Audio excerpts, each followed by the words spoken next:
My goodness me. And then for the last 15 minutes, talking pints. We're over a drink. We have a civilised conversation with someone. We very often disagree, but we do it in a grown-up way. Come and join me on Faro. We are GB News. And we'd like to say thank you to each and every one of you for helping our great nation find its voice. We're absolutely everywhere. Across England, Scotland, Wales and Northern Ireland. On TV, on radio and online. We're proud to be the People's Channel, Britain's news channel. On the Mark Steyn Show, we cover the stories a lot of people are scared even to mention. The stuff that really matters with some of the world's biggest thinkers. Now is his opportunity to kind of take the steering wheel of history. Break away from the flop at 8 o'clock on GB News with the Mark Steyn Show. Every Saturday at 2 o'clock, join me, Darren Grimes, for Real Britain. I'm not afraid to give you a platform and say it how it is. Come on, make the case. Something like this is very, very important to people. And we're always up for a laugh on this show. God, honestly, you'd think there were no problems in the world. Real Britain, every Saturday on GB News. Hello, I'm Michelle Dewberry and you can join me every weekday 6 till 7 on Jubes and Kerr. Me and my panel will get stuck right into the day's events and I can tell you, in fact, I can warn you, expect some robust debates, some strong opinions and perspectives from both sides of the fence. It's about you at home as well. I love to read out all of your comments, or at least as many as I can. So join me, Michelle Dewberry, Monday to Friday, 6 till 7 on Jubes and Kerr.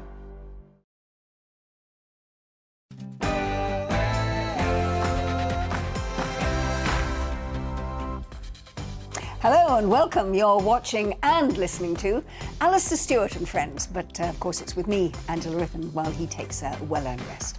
I'm going to be keeping you company here on TV and on radio with the stories that really do matter to all of us, and that means there's plenty coming up, including the Prime Minister says he's going to be staying away from the climate conference, COP27, so that he can focus on domestic issues. So what would you like him to focus on first? Plus, I'm going to be discussing the extremely mild autumn that we're experiencing and asking why it is that bees apparently like to play ball. But first, let's take a look at the news with Alice Porter.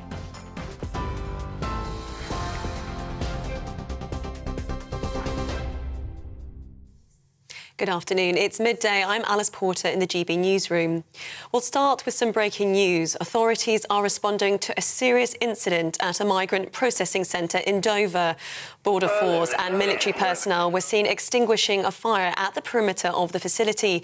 GB News is awaiting confirmation of how it started, but a Reuters photographer says he saw a man throwing petrol bombs at the centre before claiming his own life. This is a developing story. We'll bring you more information as it comes in. Meanwhile, almost 40,000 people have now crossed the Channel so far this year, with British authorities saying yesterday was an extremely busy day of migrant activity. Ministry of Defence figures show 990 people were rescued from 24 small boats.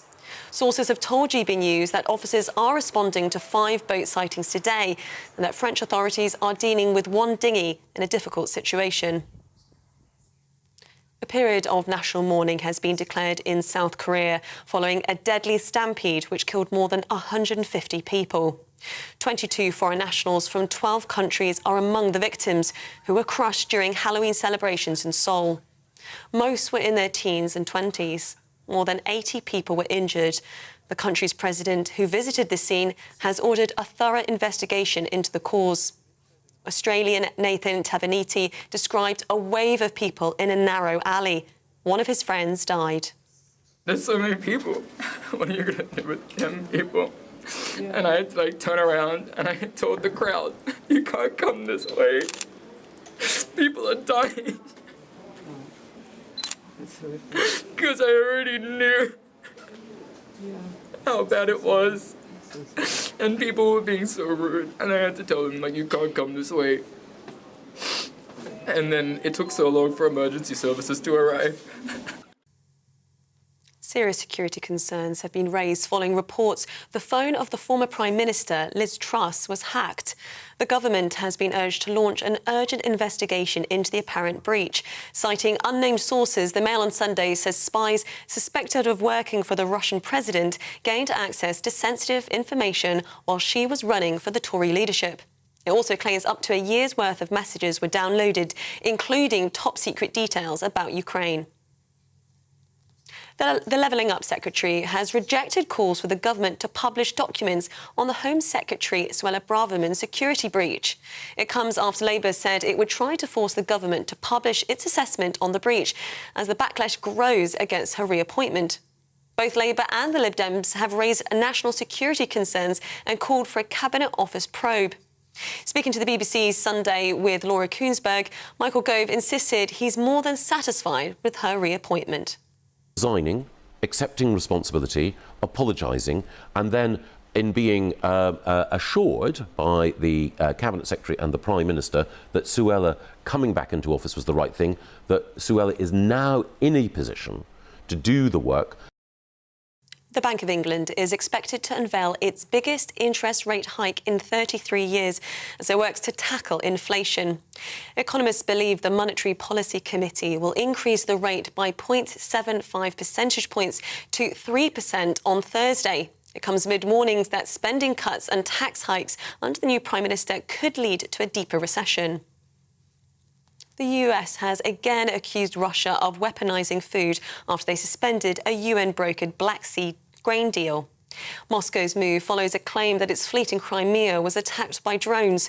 Russia's ambassador to Washington suggested British military specialists helped Ukraine organise the strike. US President Joe Biden says the decision to halt grain exports will only exacerbate the global food crisis. Truly outrageous. It's going to increase starvation. There's no reason for them to do that, but they're always looking for some rationale to be able to say the reason they're doing something outrageous is because the West made them do it. And it's just not, there's no merit to what they're doing. The UN negotiated that deal, and that should be the end of it. This is GB News. We'll bring you more news as it happens. Now it's back to Angela.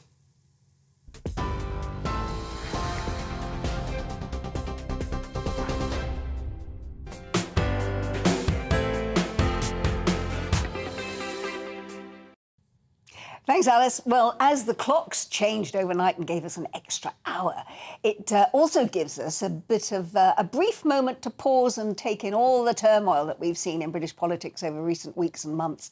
Now, we have yet another Conservative leader. The removal vans were spotted by Downing Street onlookers this weekend, signifying the third change of Prime Minister this year. And if you thought the bad blood between the new Prime Minister, Rishi Sunak, and the former PM, Boris Johnson, was a thing of the past, sorry, think again, with reports this morning that Johnson is now planning to attend the COP27 climate summit in Egypt, a summit that Sunak, apparently controversially, has confirmed he is not going to attend, preferring instead to get to grips with domestic matters.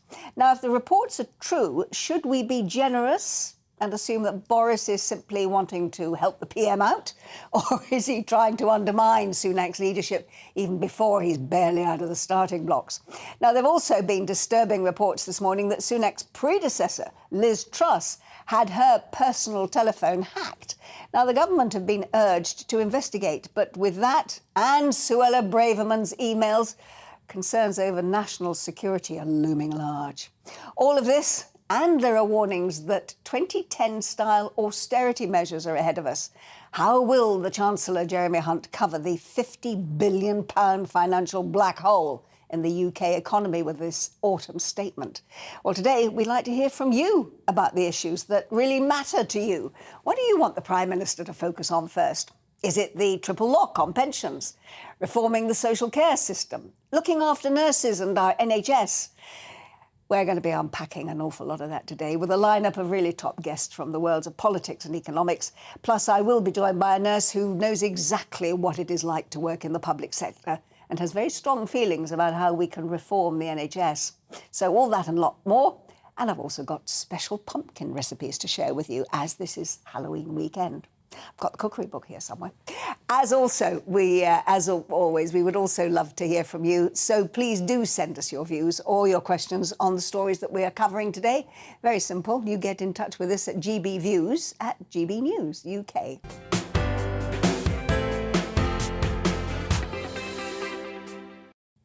So a packed agenda, and starting with us in the studio, first of all, on what Rishi Sunak's agenda is likely to be, is the Deputy Editor of The Spectator, Freddie Gray. Freddie, welcome. Thanks for joining us. Hello, Richard. Lovely to be here. Now, I'd like your take. I mean, you're somebody who is steeped in politics. What is your take on the damage that 44 days of Liz Truss being PM has done to Britain, both economically and politically?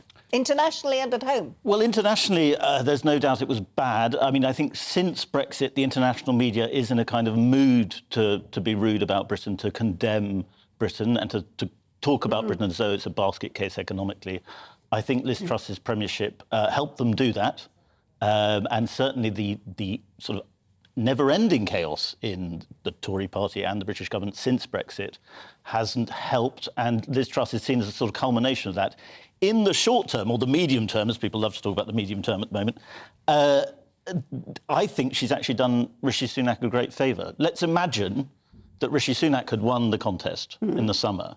He would have come in facing a lot of the problems that Liz Truss faced and sort of blew up, almost. She's done that for him. So in a sense, she sort of cleared the ground. And he's just got to pick up the pieces, then? He's got to pick up the pieces, which are substantial. But most of those pieces were already in need of picking up. Yeah. But I think that the damage to the economy, I think, was probably going to happen, perhaps not as quickly as it did after the mini-budget. But certainly the bigger perspective on the British economy is not good.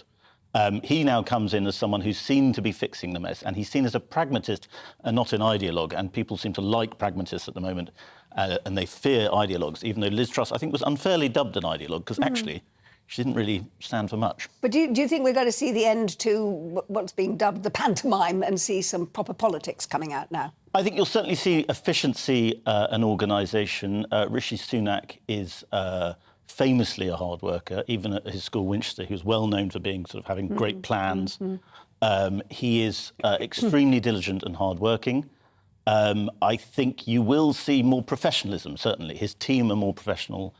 They're very good at undermining people, as they proved while Liz Truss was in office. And I think you'll get a greater sense of professionalism. However, can that just plaster over these problems? That's the big question. It is the big question, because presumably, he is the man who is going to have to try and bring the party together. Now, I was talking yesterday to Bob Seeley from the Isle of Wight. He's the Conservative MP there. He was saying, well, we don't have factions in the Conservative Party. Of course you do. You've got them in the Conservative Party like you've got them in the Labour Party. Is Sunak the man who can do all of what you've already said, but bring all of them together? Because surely the Conservative Party must know that if they don't give a united front, they are signing their own death knell, because they're not going to win the next general election, which presumably all of them want to do, just so they can hang on to their seats. I think he's the man most likely to do that, and I would say even slightly more likely than Boris Johnson was to unite the party, because he doesn't have any of the acrimony that Boris Johnson would bring. He is liked among different factions within the different tribes within the Tory party.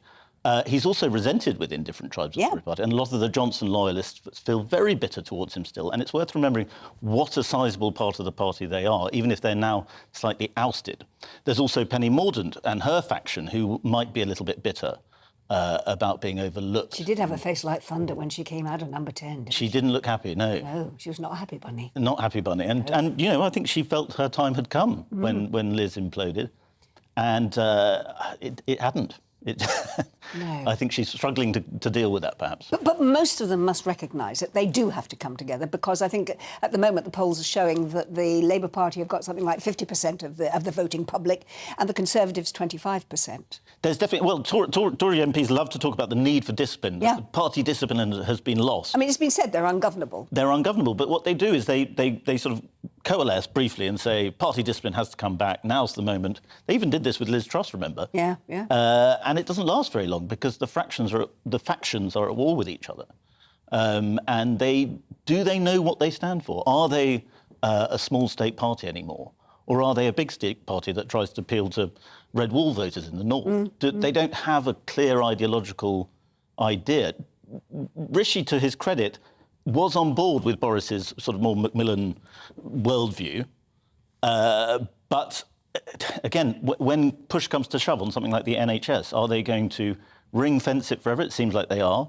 Or are they going to take more sort of Tory-like measures and say, look, the spending on the NHS is out of control. We need to direct it better. We need to make painful cuts in the NHS. Yeah, I'm going to be talking about that to a nurse a bit later on, actually, because I think the NHS is in dire need of being totally just rebooted, isn't it? Exactly, and over the winter we could be facing a really, really serious crisis in the NHS. How will Rishi Sunak handle that? Yeah. That's a very big question. One of many that he's got to answer. There's no shortage of big questions. I know. It's what I was saying yesterday. Who on earth in their right mind would want to be a Prime Minister? You're going to stay with me, Freddie. Thank you very much indeed. But right now, I'm going to be talking to my next guest. That was Freddie Gray, who is the Deputy Editor of The Spectator. But now I'm joined by the independent economist Julian Jessop about the government's delayed economic plans that the Chancellor is now set to explain in November. Again, Julian, thank you so much for joining us. Julian, forgive me if I'm sounding politically naive here or if I've been deaf, but I don't remember a couple of months ago actually hearing about a £50 billion black hole. And indeed, Rishi Sunak is in one of the papers today saying, I thought I left you with a 40 billion surplus. So what's happened to all that money? Well, we do seem to have swung from one extreme to the other. So under Liz Truss and Kwasi Kwarteng, we had a sort of well-intentioned but pretty chaotic policy of growing the economy and fixing the public finances that way. Now we seem to have swung to the other extreme of sort of competently managed decline, where suddenly people are very worried about the amount of borrowing and debt, and the only solution that people seem to have is tax increases and spending cuts. I personally don't think that's the right way to look at it. I mean, you mentioned the figure of 50 billion. I mean, who knows whether that's right? That's basically a guess on the health of the public finances in 5 years' time. There's an enormous amount of moving pieces in there. And the idea that we need to be setting policy now on the basis of a single estimate, which is highly uncertain, so far ahead, I think is just madness. It's a return to sort of abacus economics that Liz Truss was so critical of. Yeah, I mean, do you think that Jeremy Hunt is the man to actually get this right or not? Well, it depends what you want to do. I mean, certainly, a Rishi Sunak, Jeremy Hunt combination is pretty good if you want to do that sort of, bean counting economics of, making sure that, all the pieces add up and you can present, a very credible policy that the financial markets will like. However, if you're looking to protect the most vulnerable in society and grow the economy and boost productivity over the longer term, I don't think that is the right approach. So we're in a funny position where what I'd like to take is the economic policies of Liz Truss and Kwasi Kwarteng and the presentational skills, the managerial skills of Rishi Sunak and Jeremy Hunt. I think that combination will be a lot better than what I fear we're going to have over the next few months. Really? I mean, you're saying that you think that Liz Truss and Kwasi Kwarteng got it right, that there were things that they wanted to do that we should be doing? Strategy was right, but the delivery and the communication around it was terrible. So the initial priority was to support the economy. Can I just get this right? You're saying the content was right. It was just that they didn't present it to us in the right way, and yet it caused that chaos in the markets internationally. Okay, put it like this: 90% of the content was right. The important things that they did, the energy price guarantee and the cancellation of the tax increases, national insurance rise and the corporation tax rise. But the remaining 10% was the thing that tipped the markets over the edge. So in particular, the unexpected announcement of additional cuts in income tax in the mini budget on the 23rd of September. And then the surprise decision or the clear mistake of Kwasi Kwarteng to double down over the weekend, when markets are already clearly very nervous about this and say that this is only the beginning. So that's the sort of thing that I mean. I think it is right to focus on supporting the economy over the winter. And something also we're not talking about anymore was the big, bold program of what are called supply side reforms. So that's sort of freeing up the economy in all sorts of ways to boost productivity and growth. That's also been shelved by Rishi Sunak. So we're going to end up with a weaker outlook for growth over the next few months than we would otherwise have had. But also, I think we're potentially missing the opportunities to boost growth over the longer term, which is really the key to fixing the hole in the public finances. Julian, you still haven't told me what you thought happened to that 40 million that Rishi Sunak felt that he'd left them to work with.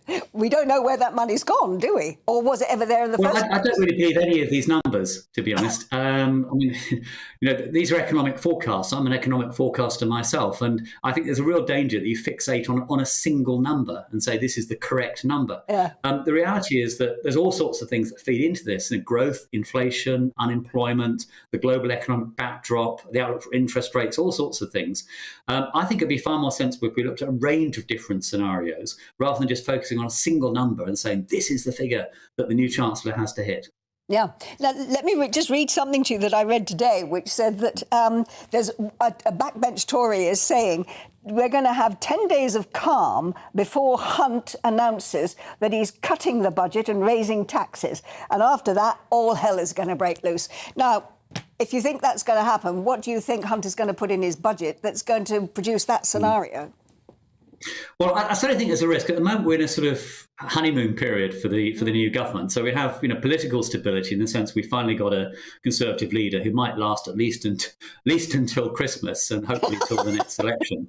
And you've got market stability as well. Markets are much more comfortable with how things are going. But the Chancellor and the Prime Minister have this sort of huge agenda of things, and they can't do everything. They can't really support the most vulnerable, grow the economy, keep the markets on board, get borrowing down, and also maintain the support of the majority of their backbenchers. So it's going to be a very difficult balancing act. At least because of the delay in the mini budget, they've got a bit more time to think through not just the economics, but also the politics. What can the rest of the cabinet sign up to? I think there probably is a bit of expectations management at the moment. They're talking about these really, really big numbers of, say, 50 billion of tax increases and spending cuts. I think on the day they'll actually say, because we found a bit of extra money here, or market interest rates are low, or gas prices are low, that's really important for the near-term outlook for the public finances. Actually, we can afford to do a little bit less. And we'll focus any tax increases on things that people are not so worried about. So, for example, additional windfall taxes on energy companies. I think they'll probably be able to get away with it in that way. But I think the whole decision of raising taxes and cutting spending into recession is hugely risky.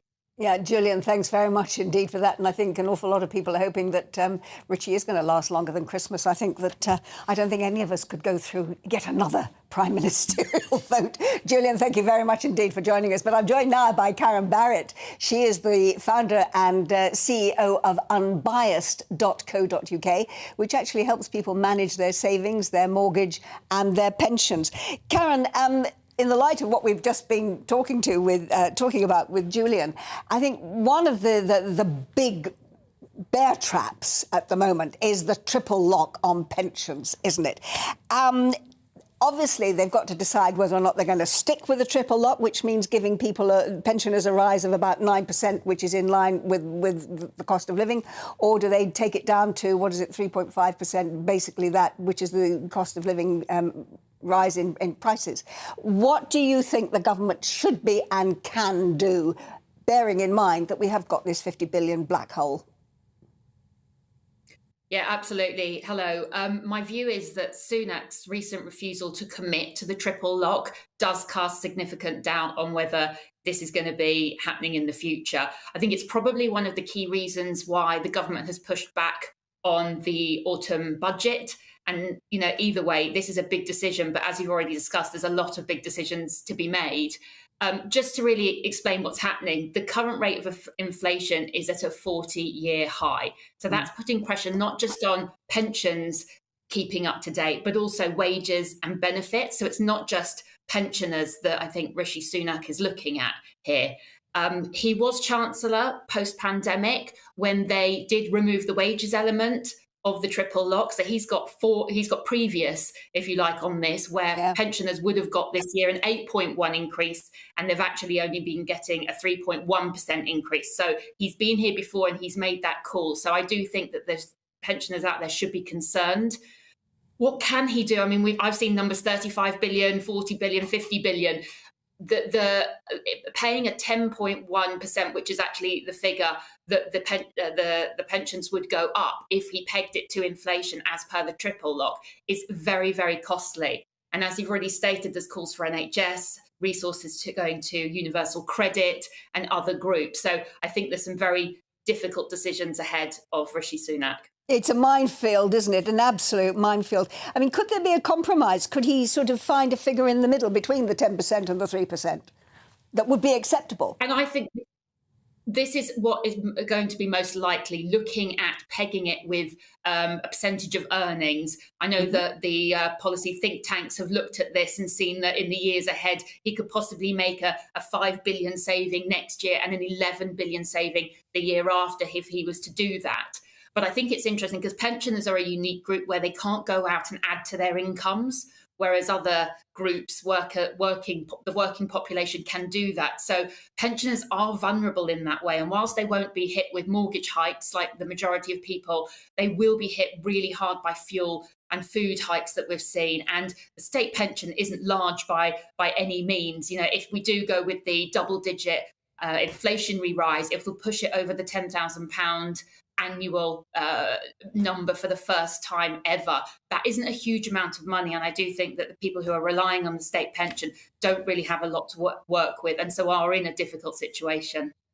It is, as you say, it's the people who rely on the state pension. I mean, we have to be honest about this. There are pensioners in the country who, frankly, are not poor. They have private pensions. Many of them will have a private income. You know, when they get the £200 a year towards their fuel, they immediately give it away to charity.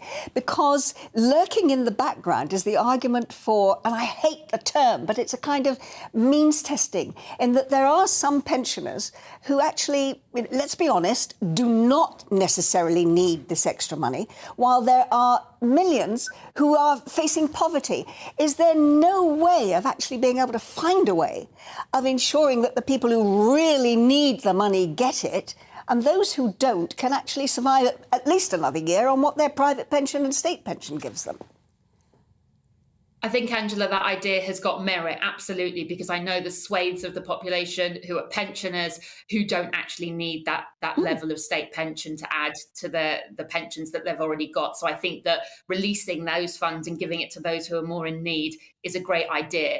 I do also think that whilst they committed and reconfirmed that they would be committed to the pension triple lock, the government is looking like they will be moving away from that. And I do think that potentially pegging it to a percentage of earnings or wage increases does put the pension inflations more in line with what the rest of the population is looking at in terms of how their wages and their benefits and the money, the income that they have coming in can be spent.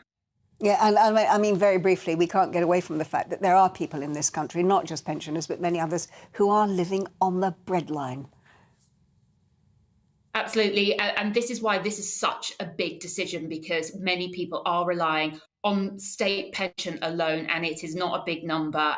They are barely existing. And we know that with the winter that is ahead in terms of fuel costs and living costs, it will be a very, very difficult time. And I know Rishi Sunak has stated before that he will look to protect the most vulnerable in society. And some of the people who are receiving state pension fall absolutely into that category. So it'll be interesting to see what decisions he comes out with later this month. Karen, thank you very much indeed for that. Pleasure to talk to you, and thank you for joining us on the programme. Karen Barrett there, who is the founder and CEO of unbiased.co.uk. You're watching and listening to Alastair Stewart and Friends with me, Angela Rippon. Coming up, I'm going to be joined in the studio by our political reporter, Olivia Utley, to get her take on what the Prime Minister is facing in the coming weeks. But first, let's take a look at the weather. Looking ahead to this afternoon, and the UK is looking mixed with bright spells and showers and more general rain clearing from the southeast. Let's take a look at the details. While showers affect mainly southern parts of the country, the north of Scotland should escape most of them this afternoon. There'll be plenty of bright weather, although it will be quite windy. The odd shower is possible across Northern Ireland, although many parts should be dry, with some bright or sunny spells developing at times. A changeable afternoon is expected across northern England. Some sunshines lightly, but there'll also be a scattering of showers, some heavy and possibly thundery. Northern parts of Wales will also have a mixture of showers, although in the brighter moments, temperatures should reach 16 degrees Celsius and 61 Fahrenheit, which is above the late October average. The south to southwesterly breeze will feed the occasional shower in across the East Midlands. There will also be some brighter breaks through. Out of the wind, it shouldn't feel too bad at all. After some earlier patchy rain, East Anglia should just about remain dry for the second half of the day. The wind should also be a bit lighter here. The middle of the afternoon also looks fine across southern counties of England. There'll be some cloud floating around, but with the sun appearing through at times. Heading into the early evening, most of the showers will die out to leave clear spells, although it will stay breezy. And that's how the weather is shaping up for the rest of the day.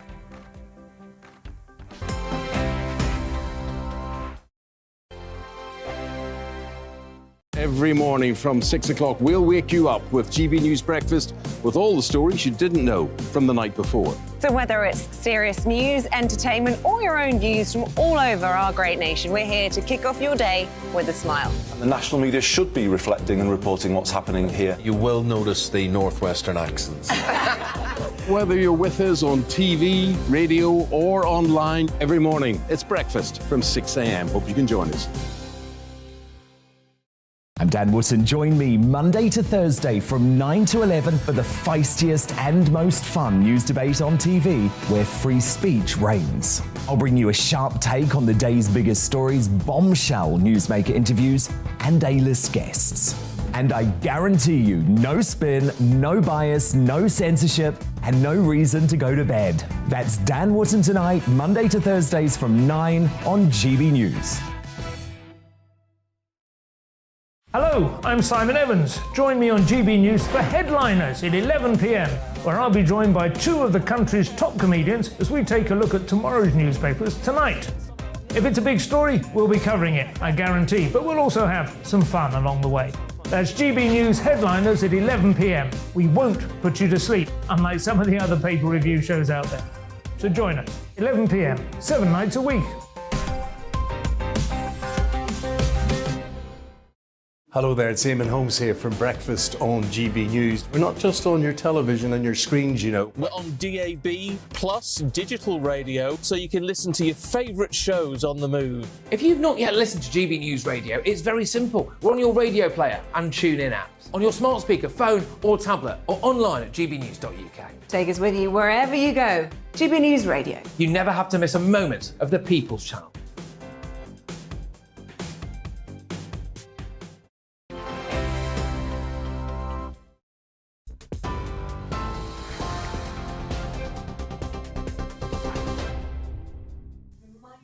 It's 12:30. I'm Alice Porter in the GB newsroom.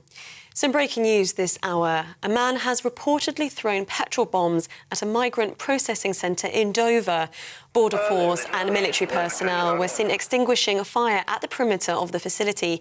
GB News is awaiting confirmation of how it started, but a Reuters photographer says he saw the man launching the attack before claiming his own life. We'll have more on this story in the next few minutes. Meanwhile, almost 40,000 people have now crossed the Channel so far this year, with British authorities saying yesterday was an extremely busy day of migrant activity. Ministry of Defence figures show 990 people were rescued from 24 small boats. Sources have told GB News that officers are responding to 5 boat sightings today and that French authorities are dealing with one dinghy in difficulty. A period of national mourning has been declared in South Korea following a deadly stampede which killed more than 150 people. 22 foreign nationals from 12 countries are among the victims who were crushed during Halloween celebrations in Seoul. Most were in their teens and 20s. More than 80 people were injured. The country's president, who visited the scene, has ordered a thorough investigation into the cause. The US has again accused Russia of weaponizing food after the country suspended a Black Sea grain deal. Moscow's move follows a claim that its fleet in Crimea was attacked by drones, with Russia's ambassador to Washington suggesting British military specialists help Ukraine organize the strike. US President Joe Biden says the decision to halt grain exports will only exacerbate the global food crisis. TV, online and DAB plus radio. This is GB News. Now it's back to Angela.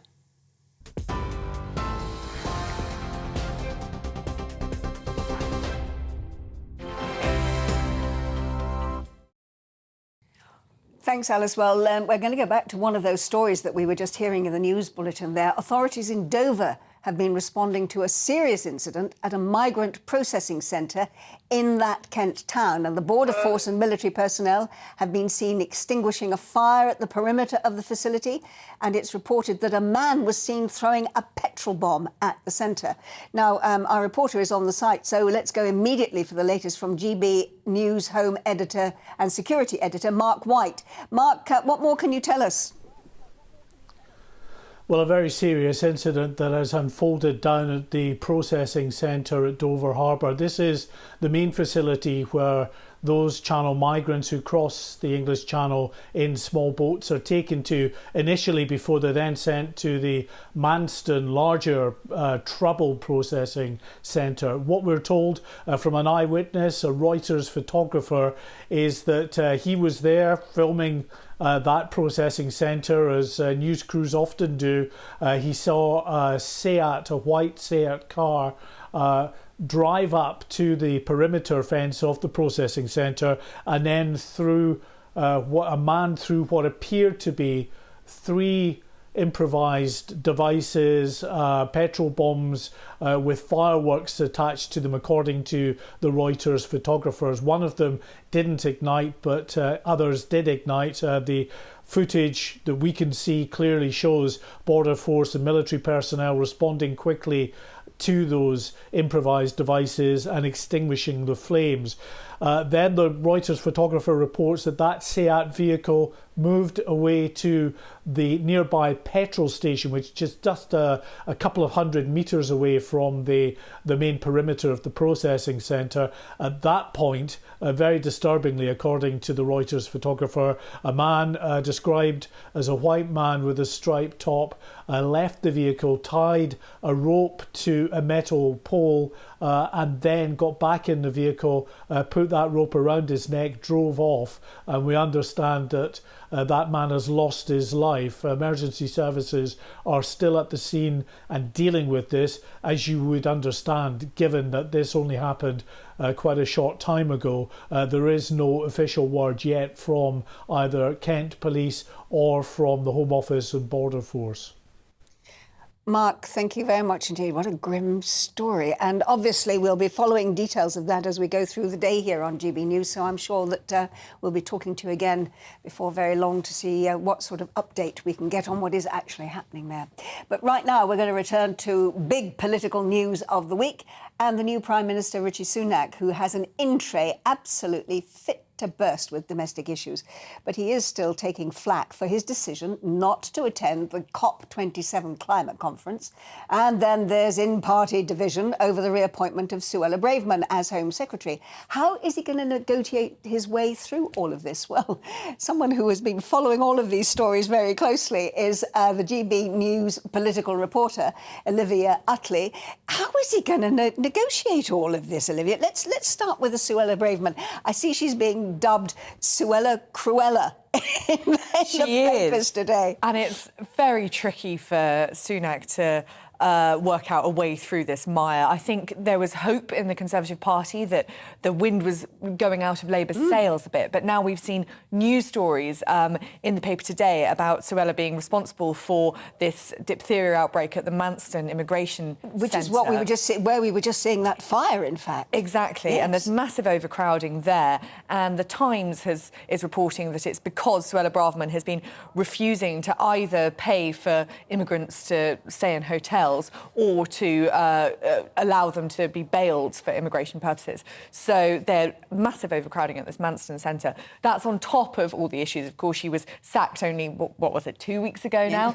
Because totally lost track, because of a security breach. And I think what's quite difficult for Rishi Sunak now is that it feels as though his political future is very much wound up with her political future. There were those on the quite powerful right of the Conservative Party, both MPs and party members, who weren't at all sure about Rishi Sunak as Prime Minister, but were sort of prepared to accept him and to sort of throw their weight behind him if he had someone on the right of the party sort of holding him to account on some of those important social issues. He didn't promote Kemi Badenoch, who was the other sort of hero of the right of the party, which means that Suella is now the kind of lone queen of the right, which gives her an awful lot of power. So it's being said that Robert Jenrick, who's a close ally of Rishi Sunak and is much more on his wing of the party, has been put into the Home Office as a more junior minister, sort of to keep an eye on Suella Braverman. But that's all very well. Suella Braverman won't really accept having an eye kept on her. And if she wants to, at any point, she can throw in the towel and resign. And as we saw with her resignation to Liz Truss, she's not afraid to pull her punches. And she could turn the right of the Conservative Party against Rishi Sunak at any moment. So in reappointing her, he sort of stabilised his government in the short term and achieved some sort of party unity. But it feels as though that stability could be wrecked in an instant. You see, I'm not really a political animal, but watching this from the outside, like most viewers, like most people in the country, we wonder why anybody would be so destructive in their attitude towards the man who is now the Prime Minister, that they would want to destroy him and in the process destroy the Conservative Party. The Labour Party are quite right in what they are saying at Prime Minister's Question Times, in all of the newspapers today, calling for her resignation, calling for a general election. You know, Rishi Sunak, as well as having this great in tray of domestic things that he has to sort out, he's also having to fight off the Labour Party at the same time because of all the infighting that's going on within the party. Haven't they got a gram of common sense between them to say, as I was talking to Freddie about just now, that it's the death knell of the party unless they get themselves sorted out? Yeah, I mean, it feels as though over the last couple of weeks, Conservative members and MPs' minds have been focused a little bit by the prospect of sort of electoral oblivion, which they were certainly facing before Rishi Sunak took the helm. But I think part of the problem is they've just been in government for so long, the Conservative Party. They're tired, exhausted, and those factions have just split off, and there are factions of factions now. I think one quite interesting one is that, you know, we're used to seeing the kind of wets and dries of the Conservative Party, the left and the right, but the right is now split into two different camps. You've got the sort of social right, who are very concerned about cracking down on immigration, and then you've got the sort of Trussite right of the Conservative Party, which is all about small state, low taxes, the libertarian right. And they're two very, very different parts of the party, and they're on the same side of the Conservative Party. So I think there's so much fracturing there, it's hard to imagine how they can come together for any long, sustained period of time. What a mess. I'm sure Mrs. Sunak wants to say to Richie, just knock their heads together, for goodness sake. Olivia, thank you very much indeed for that analysis. Thank you. You're watching and listening to Alastair Stewart and Friends with me, Angela Rippon. Plenty more still to come this afternoon, including new research that has found that bumblebees have a naturally curious side, and they actually like to play with balls. I'm going to be speaking to one of the scientists who led the study and find out just how bees are more attentive than we might have thought. But first, let's take a quick break.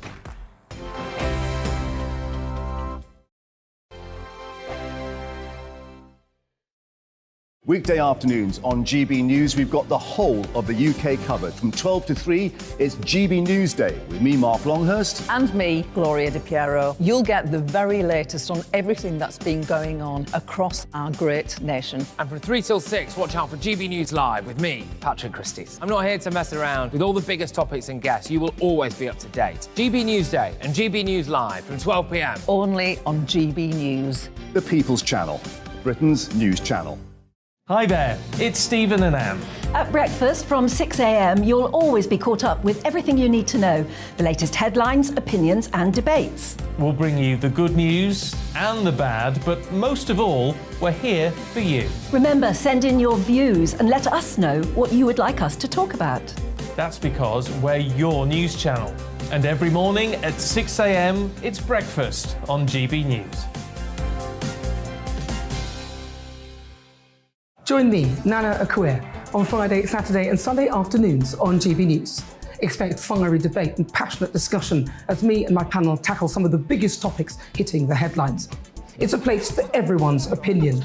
No one gets cancelled, but no one gets an easy ride. Oh, she's on it today. Be ready for conversations that are fierce, frank, and of course, fun. Every Friday, Saturday, and Sunday afternoon from 4 p.m. on GB News. On Mark Dolan tonight, we have a simple plan, which is to inform, stimulate, and entertain in equal measure. It's all about getting your opinions on the national television airwaves. I love my viewer emails, mark@gbnews.uk. So do join me from 9 p.m. to midnight every Friday, Saturday, and Sunday for big guests, big opinions, and a big presenter. 6'5", don't you know? See you then on GB News.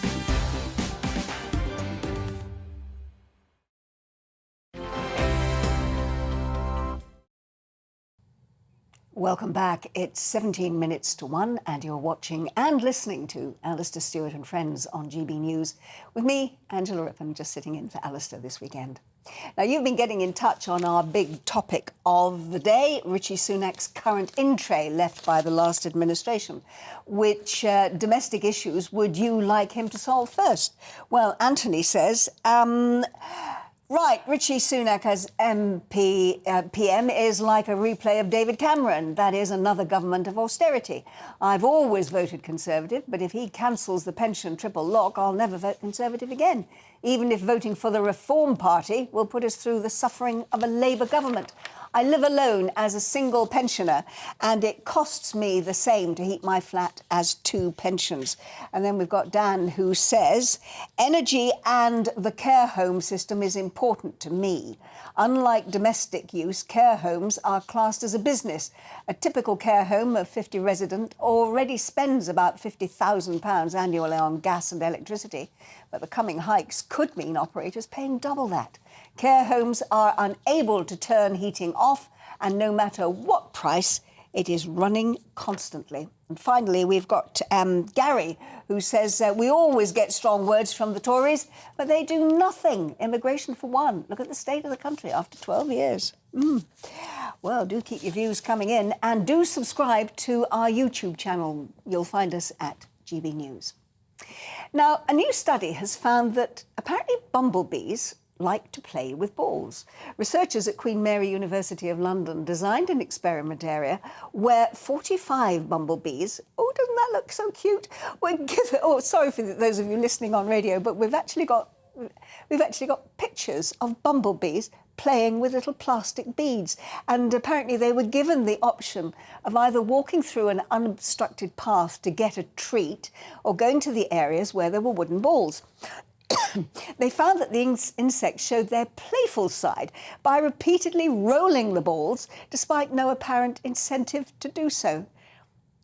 That really is so charming. Well, it's added to the growing evidence that apparently bees' minds are much more complex and they are far more attentive than we previously imagined. So let's find out a bit more about this from Lars Chitka.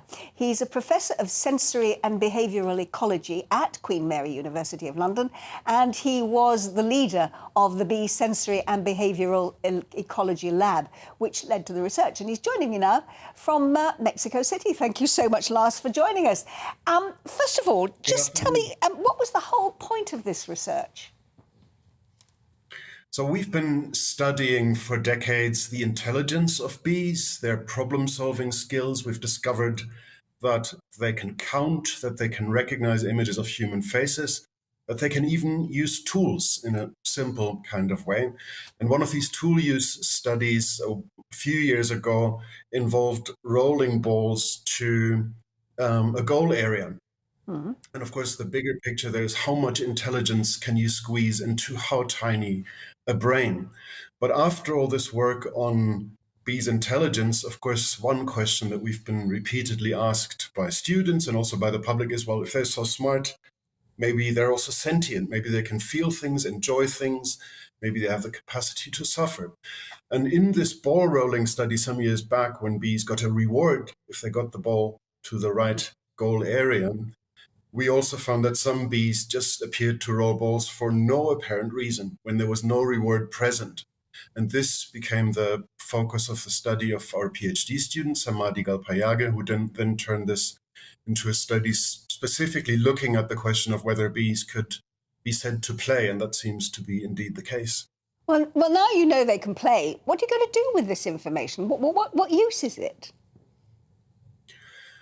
Well, I think it is important for us to recognize that these insect minds might be far more sophisticated than we've previously thought.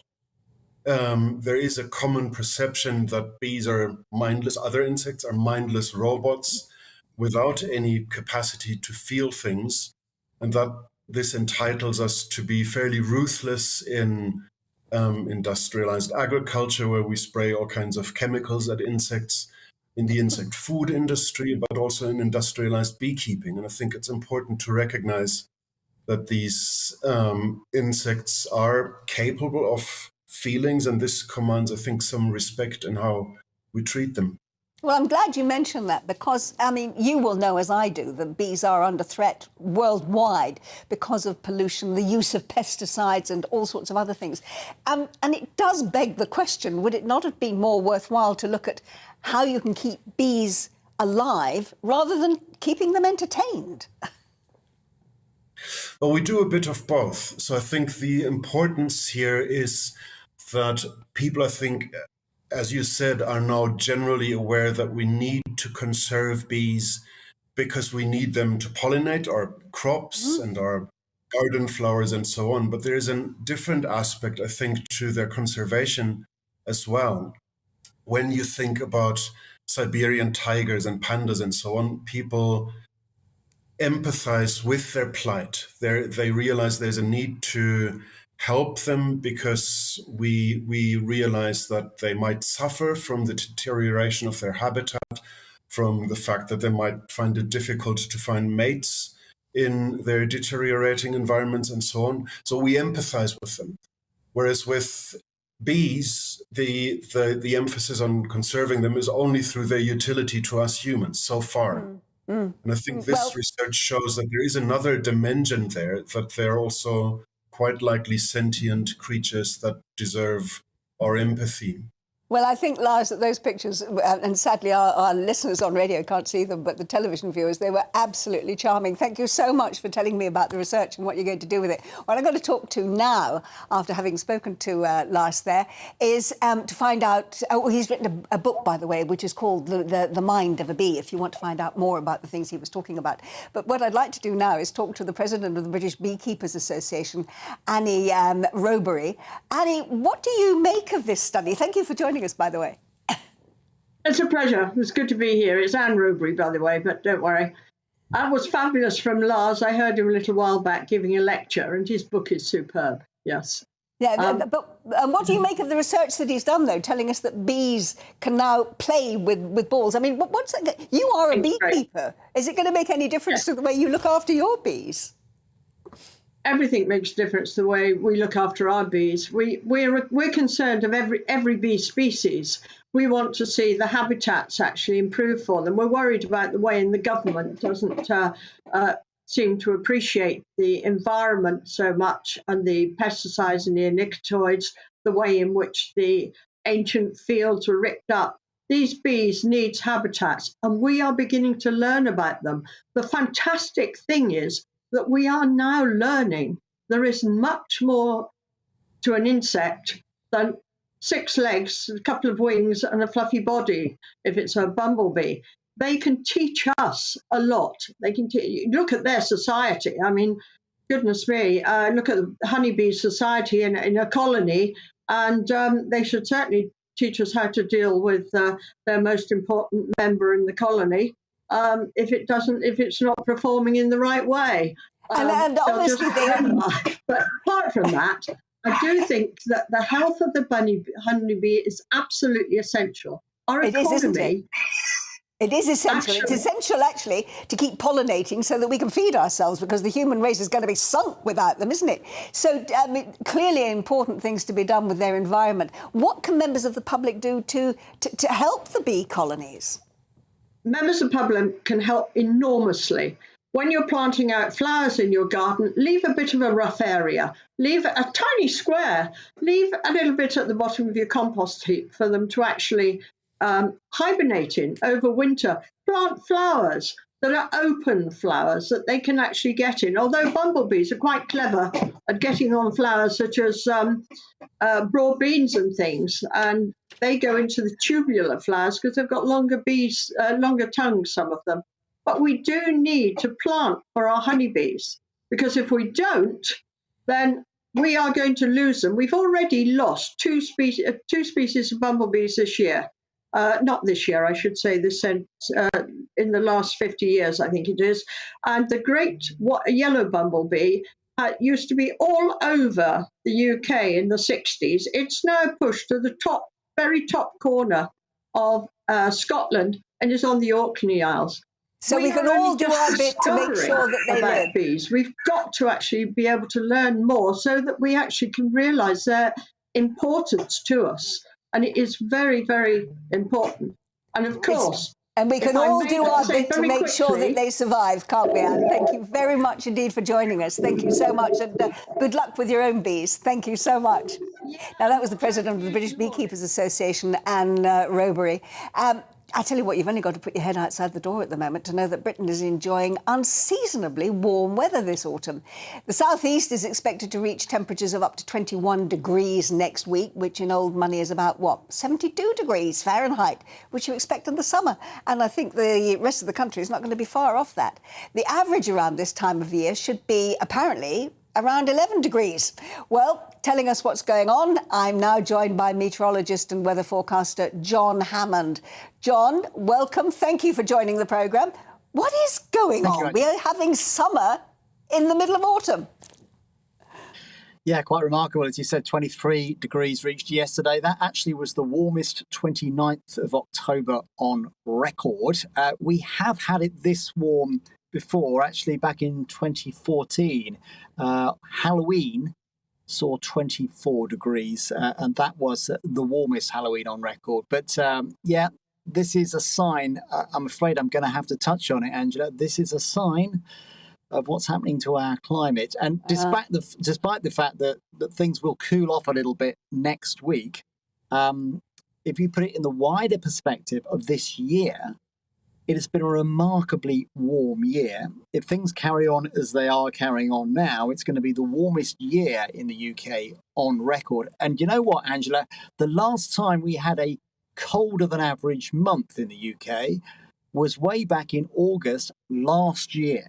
So we've had a long succession of warm months. Now, you might think, well, it all evens out, doesn't it? And we've had it warm for so long. That means we're going to get a cold winter. That would have been true back in the good old days when we had a sort of steady state climate, if you like. But the climate is no longer in a steady state. So things won't necessarily even themselves out. And obviously there's a lot of concern and thought about what sort of winter is to come. And I can't sit here and hand on heart tell you what sort of winter we're going to have. We're not that good at longer range forecasting, as you know. I'm really sorry you can't tell us, because what I wanted to know is whether or not Mother Nature was going to help us with our heating bills by providing us with a nice mild winter this year.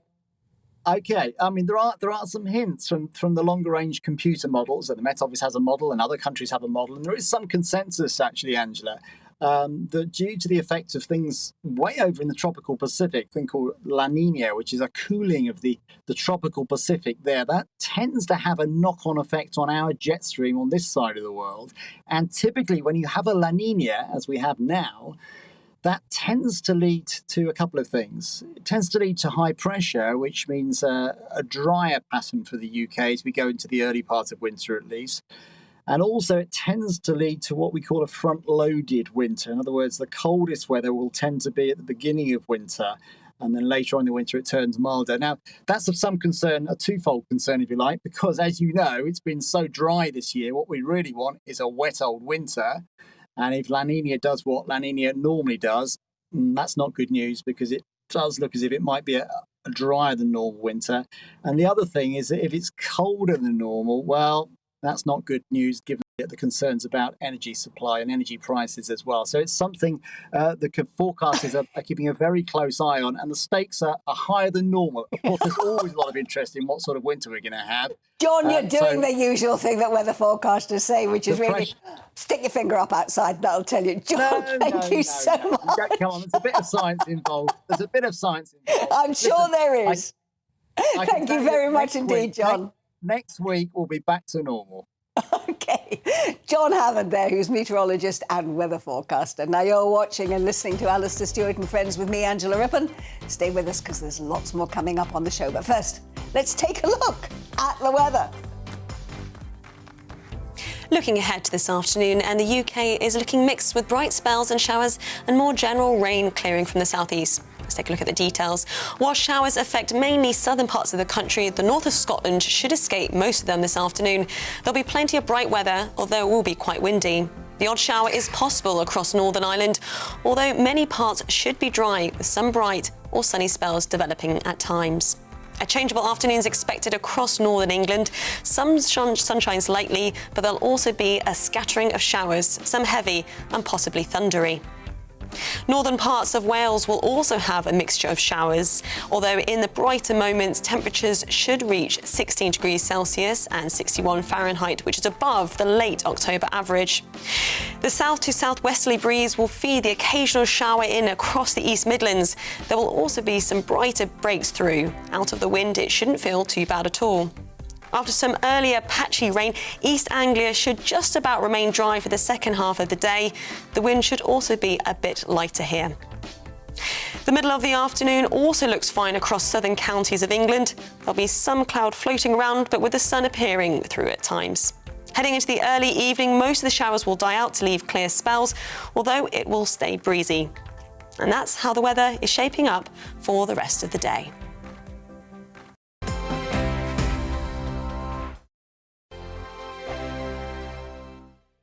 Join my show Farage, 7 p.m. till 8 p.m. Monday through Thursday. And there you will get opinion, analysis, debate, and I'll cover stories that nobody else dares to touch.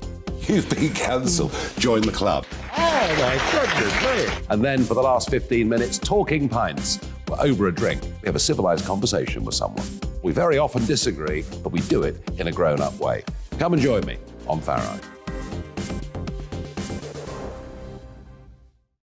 We are GB News. And we'd like to say thank you To each and every one of you. for helping our great nation Find its voice. We're absolutely everywhere. across England, Scotland, Wales and Northern Ireland. On TV. On radio. And online. We're proud to be The People's Channel. Britain's news channel.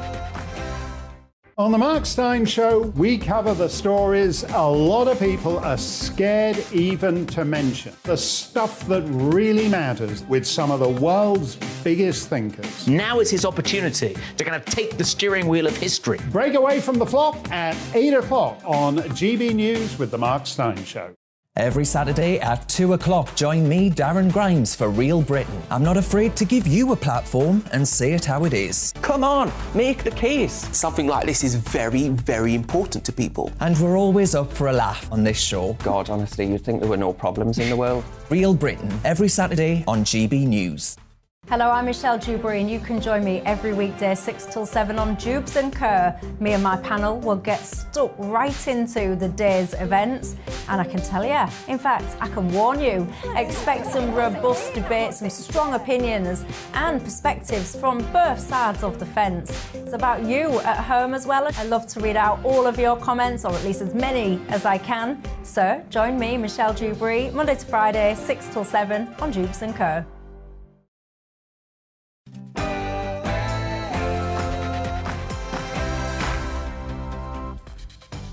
Hello and welcome. If you've just joined us and want to be absolutely accurate, it's 1 minute past 1. I'm Angela Rippon, and we're into the last hour of the programme. I'm going to be keeping you company here on TV and radio, and there's plenty more still to come, including more on our top discussion on the new Prime Minister. Which issues do you want Rishi Sunak to tackle first? We're going to hear what you think, and you'll have my take as well. But first, let's get the latest news with Alice Porter.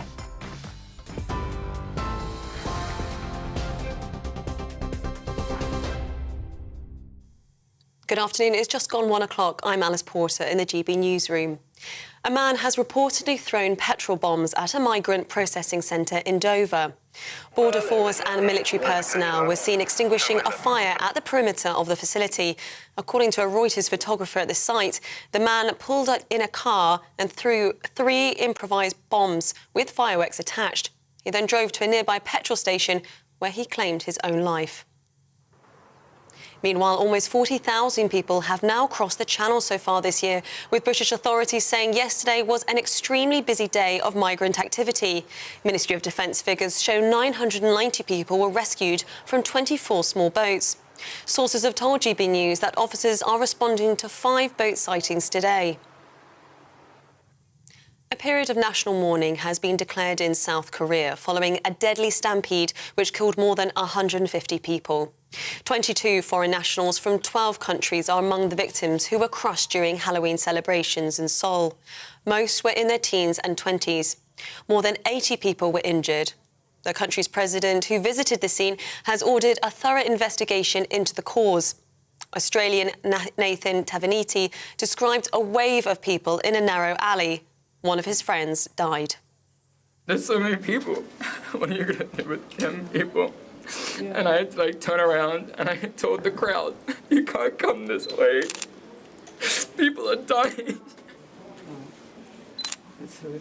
Because I already knew how bad it was. And people were being so rude. And I had to tell them, you can't come this way. And then it took so long for emergency services to arrive. Serious security concerns have been raised following reports the phone of the former Prime Minister Liz Truss was hacked. The government has been urged to launch an urgent investigation into the apparent breach. Citing unnamed sources, the Mail on Sunday says spies suspected of working for the Russian president gained access to sensitive information while she was running for the Tory leadership. It also claims up to a year's worth of messages were downloaded, including top-secret details about Ukraine. The Levelling Up Secretary has rejected calls for the government to publish documents on the Home Secretary's data breach. It's after Labour said it would try to force the government to publish its assessment on Suella Braverman's actions as backlash grows against her reappointment. Both Labour and the Lib Dems have raised national security concerns and called for a Cabinet Office probe. Speaking to the BBC Sunday with Laura Koonsberg, Michael Gove insisted he's more than satisfied with her position. Resigning, accepting responsibility, apologising, and then in being assured by the Cabinet Secretary and the Prime Minister that Suella coming back into office was the right thing, that Suella is now in a position to do the work. The Bank of England is expected to unveil its biggest interest rate hike in 33 years as it works to tackle inflation. Economists believe the Monetary Policy Committee will increase the rate by 0.75 percentage points to 3% on Thursday. It comes amid warnings that spending cuts and tax hikes under the new Prime Minister could lead to a deeper recession. The US has again accused Russia of weaponizing food after they suspended a UN-brokered Black Sea grain deal. Moscow's move follows a claim that its fleet in Crimea was attacked by drones. Russia's ambassador to Washington suggested British military specialists helped Ukraine organise the strike. US President Joe Biden says the decision to halt grain exports will only exacerbate the global food crisis. Truly outrageous. It's going to increase starvation. There's no reason for them to do that. But they're always looking for some rationale to be able to say the reason they're doing something outrageous is because the West made them do it. And it's just not, there's no merit to what they're doing. The UN negotiated that deal, and that should be the end of it. The number of rough sleepers in London has increased by 21% in a year. City Hall figures show there were over 5,000 people on the capital streets between April and September. The London Mayor Sadiq Khan is urging the government to take immediate action to tackle rising bills and housing costs.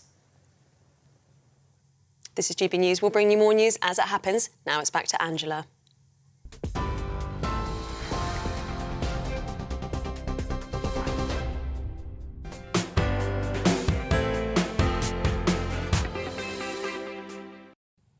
So many political headlines this weekend, including the Prime Minister and the Chancellor apparently, reportedly considering up to £50 billion worth of spending cuts and tax hikes to plug Britain's budget shortfall.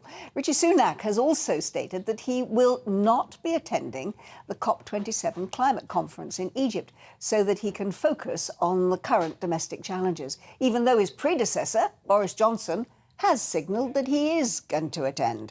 So what are the new PM's priorities, and can he indeed succeed where others have failed? Well, with me now in the studio is the Deputy Editor of The Spectator, Freddie Gray. Well, there's a challenge for you, Freddie. He's got a full in tray, hasn't he? What would you like to see him prioritise on? Well, I think I would two things, if I may. Yeah. And I think they're both things that he won't do. The first is the NHS. I think a good Prime Minister would tackle the NHS head-on ahead of this winter that we're coming into and say there are going to have to be cuts in certain areas of the NHS. But nobody, I think, is willing to do that. But nobody ever has done. I mean, well, it's a sacred cow. It is. I was going to say it's a sacred cow and it's a political football. It's tossed from one to the other, but nobody dare touch it. And don't we have to accept that we are not the greatest of the health services in the world anymore, and actually just do something serious about changing it? Well, I think we should. I mean, I think the NHS has become too big to fail and too big to fix. Yeah. Nobody has the political capital, or seems to have the political capital to tackle it. And in fact, it might have to be a Labour government, because traditionally they have that they started it. affinity with the NHS to make the difficult decisions, to cut some of the bureaucracy. Because there's no good throwing more money at it. Well, no, because that seems to just get sucked up into the... It just makes it worse. Yeah. And I think sorry, I interrupted you. No, not at all. But I actually feel very strongly about this. I personally do feel that the NHS does need a complete reboot. It just needs to be looked at again. Well, and the amount we spend a lot more than a lot of countries who have much more effective health systems. Yeah. So where are we going wrong? Yeah. Big question for him. We need to get rid of that sacred cow. We do. And the second one, which is not quite a sacred cow, but it's certainly something that no one wants to talk about in a very direct or frank way, is the Ukraine. Because all of the global issues at the moment, you look at food prices, energy prices, these are all oriented around what's going on in Ukraine and our conflict with Russia. Rishi Sunak has spoken to Zelensky. He's made it very clear he is on the same page as Liz Truss and Boris Johnson. We're fully behind the Ukraine. That's agreed. Everybody in SW1 agrees on that. The question is, what are we trying to achieve? What is Britain's goal in the Ukraine? Is it just to push Russia out of the Ukraine?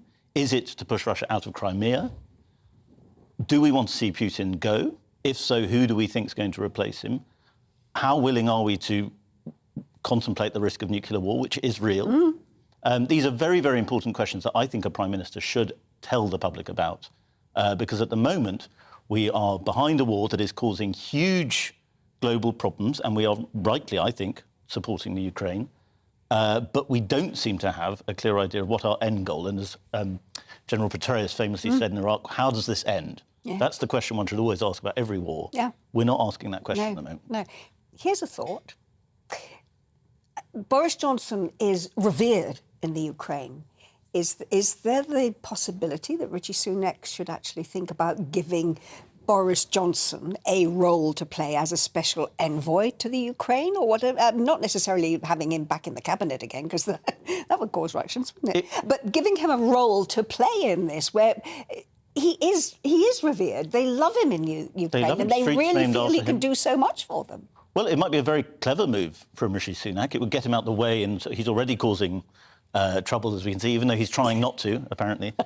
I think it would be a probably pretty smart move. Yeah. And it would certainly reassure Zelensky, who was apparently very concerned before this phone call that Rishi Sunak had been keen to cut defence spending on Ukraine. So it would be a smart move in terms of reassuring Ukraine and sort of settling that question and getting Boris out of the way. Yes, I think that's a very good idea. Well, let's hope he's listening. We'll drop him a note and let him know. Now, you say getting Boris out of the way because he's causing trouble. Now, he's going to go to COP27, isn't he? Yes. Now, there's a quote today from the guy who was the chairman of COP26 when we had it here in Scotland, and that's Alok Sharman, who says that by not going to COP27, Rishi Sunak is losing the opportunity to engage with other leaders, and he is undermining the government's position as a world leader. Do you think that Richie's made the right decision by... Because in a way, he's damned if he doesn't, he's damned if he doesn't. Because if he goes, they'll say, why aren't you considering what should be done at home? And if he stays at home, they're saying, why aren't you going to this conference? I think it's perfectly defensible to say, I'm dealing with a major economic crisis. We've got so many things going on different fronts. I'm going to skip this conference. And send somebody I think else. actually taking a bit of political flack for it might be good for him with the electorate. Yeah. Because we've seen these summits. You know, they promise enormous things every time and they fail to deliver every time. And everybody's going to note that Alok Sharma was recently moved out of power. Yeah. He's not in the cabinet, so there might be some sour grapes there. So he would say that anyway. I suspect. Yeah. Just a funny feeling. Freddie, thank you very much indeed for joining us. Well, now, joining me now is Tony Jordan, who's a consultant at the Utility Market Experts. Now, can Richie help us in this tough winter ahead? Is April more important? That's what I want to know. Thank you so much for joining us. That really is the first question, isn't it? We're all worried about what's going to happen to our utility bills this winter, but should we be looking ahead to what happens in April when there are some pretty important announcements to be made regarding energy, aren't there? There are indeed. Good afternoon, Angela. Yes, it's a change yet again from the government. They gave this initial 2-year protection for households to have a £2,500 spend, a cap, if you like, on the average spend of households across the next 2 years. That's now been changed to just this winter. So when we face what the market looks like in April, we are back to, yet again, some scary numbers, probably £4,000 or more from the current £2,500. So, yeah, we've kicked the can down the road, but it will be yet another fearful moment when we get to the end of winter. But, I mean, what's likely to happen between now and then that may take some of that fear away and the figures may not be as bad as we're anticipating? A warm winter would be very nice, where we don't need to put the heating on quite as much. We can keep the storages that we've amazingly filled this summer in Europe. It was a really aggressive target to hit. 80%, 90% towards the end of the summer. We've done that. We're at 90, almost touching 95% at the moment. We've had a warm October. That's helped us not having to dip into those stocks at the moment. But a cold snap, like we saw a few years ago, would obviously start to unravel that. The reality is that looking into next year, the energy prices remain extremely high. So we would need a lot of that fear to be removed in the coming months to have prices get back to where we once felt very comfortable with them. Now, it's a contentious issue, but bearing in mind what you've just said, was it the right decision to ban fracking? Fracking's always contentious, isn't it? I mean, that's something that's gone on for many years. It attracts protests. The reality is there's probably not enough gas, certainly in the UK, to meet the demand. So fracking wouldn't suddenly solve the issues that we face. We do have offshore gas that we obviously enjoy at the moment, but we import a hell of a lot of our gas. It's mostly in from Norway, and we do obviously have our own domestic production as well. But fracking wouldn't override either of those things at the moment. It would just contribute a small percentage. Tony, should the government be persuading us, as indeed they have done in Germany and in France with some quite good success actually, that as consumers we should all be doing our very best to reduce the amount of energy that we're using? I mean, it's been very successful, this in Germany, hasn't it? I think they've reduced their domestic consumption by something like 20%.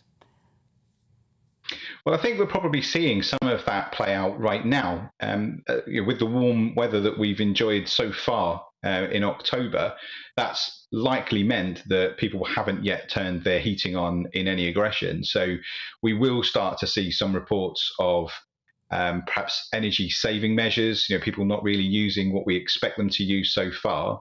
But it needs to be careful that we're not just feeling a comfort around that. And that's going to continue into the rest of winter. As I say, the weather changing could quickly undo that. Yes, obviously it helps. Obviously, prices at the moment will make people think about putting the heating on or putting a jumper or another layer of clothing on before they touch the thermostat. So there is obviously that conscious thought in people's minds when it comes down to cost. And all of these things will help, absolutely. Yeah, I have to tell you, I have a pet hate when I am being driven or driving through cities late at night, when I see office buildings particularly with their lights blazing like Blackpool illuminations. I mean, the Chancellor wants to make some more money. How about fining some of those companies that leave all their lights on at night when there's nobody in the building, leaving their air conditioning on at night when there's no... They are using up all of our energy, aren't they? Couldn't the Chancellor make a nice little bit from fining them for doing that? I think that would be quite difficult to enact, but I think in terms of businesses, obviously they are facing considerable energy costs this year compared to previous years. So I would imagine the majority of energy consumers, whether they're households or indeed businesses, already looking to save just little bits here and there, and those kind of ideas will be considered, absolutely. So I do expect businesses to be looking at turning lights off at night and really considering how they use energy, because the cheapest energy is the unit that you don't use. And one very quick last question: if we haven't got enough gas, where else can we get it from? If Russia is saying no? Well, we've kind of got used to the idea that we're not going to have any Russian gas for the foreseeable, particularly with the events that we saw recently with the Nord Stream pipeline attacked. So it's probably physically impossible now that we're going to see that return anytime soon. So we've started to already feel some level of comfort that we're going to have minimum Russian gas flows in towards Europe. But that is partly why we see some of these high prices into 2023.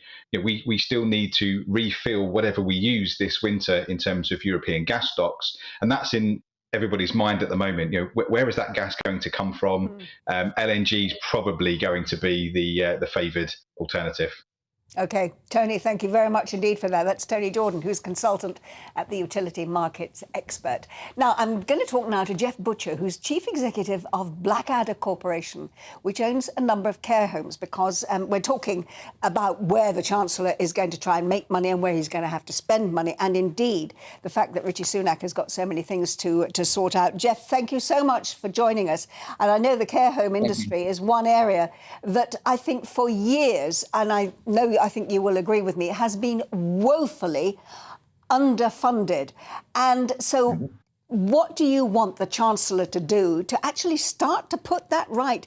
Because up until now, as I understand it, because we've got a department in which you have a Secretary of State who's responsible for social care as well as the NHS, that when any money gets shuffled in that direction, the NHS tends to sort of absorb most of it, and the poor old social services area gets very little. What would you like to see done to ensure that it is no longer being underfunded, because clearly it is the poor relation? Absolutely. We need a lot of money, and very quickly. The sector's in crisis. I don't think it's any surprise that I say that, but I think people think it's the sector crying wolf, and it isn't. It's absolutely on its knees financially. I think the Chancellor needs to reform the way the money comes through to us as well, because it comes through local authorities, and as evidenced by the pandemic, money that's given to local authorities doesn't always come through to the front line. And we desperately need more money. Perhaps I could explain why briefly. Our staffing costs have gone up dramatically. They went up by 6.5% minimum, but we're all now having to give people additional wage increases to handle their cost of living. Our own costs have gone through the roof with the inflation increases. And of course, we've been hit with the energy costs. And as you were just mentioning, or was mentioned in the news, it looks like our debt costs, and most of us have got bank debt, will have gone up in a year from 0.5% to 3% by the middle of this week. We as an industry cannot afford to accommodate these cost increases. We need more money. And we've also got a massive recruitment problem, Angela, which I know you're well aware of. I've heard you speak about it. So we need to be able to increase the amount of money we pay our staff, or pay staff, to attract more into the sector. Jeff, you've painted such a bleak picture there. Just give me an idea of what it means to your industry, as it were, if you are not going to get this money. I mean, already people are finding it very difficult to find places in care homes for people when they're self-funded, never mind when they're going to be funded by local councils. And certainly so many problems that we have in the National Health Service at the moment is because I think I read yesterday somewhere that there are something like 12,000 beds in Britain that are taken up by people who cannot be taken out of hospital because there is nowhere for them to go back into the community because social care is just not there to support them. If you are not going to get more money, at what point does all of this break down and we have nowhere for people to live? I think it's broken down pretty much already, Angela, yeah? So those figures are illustrative of two aspects, two things.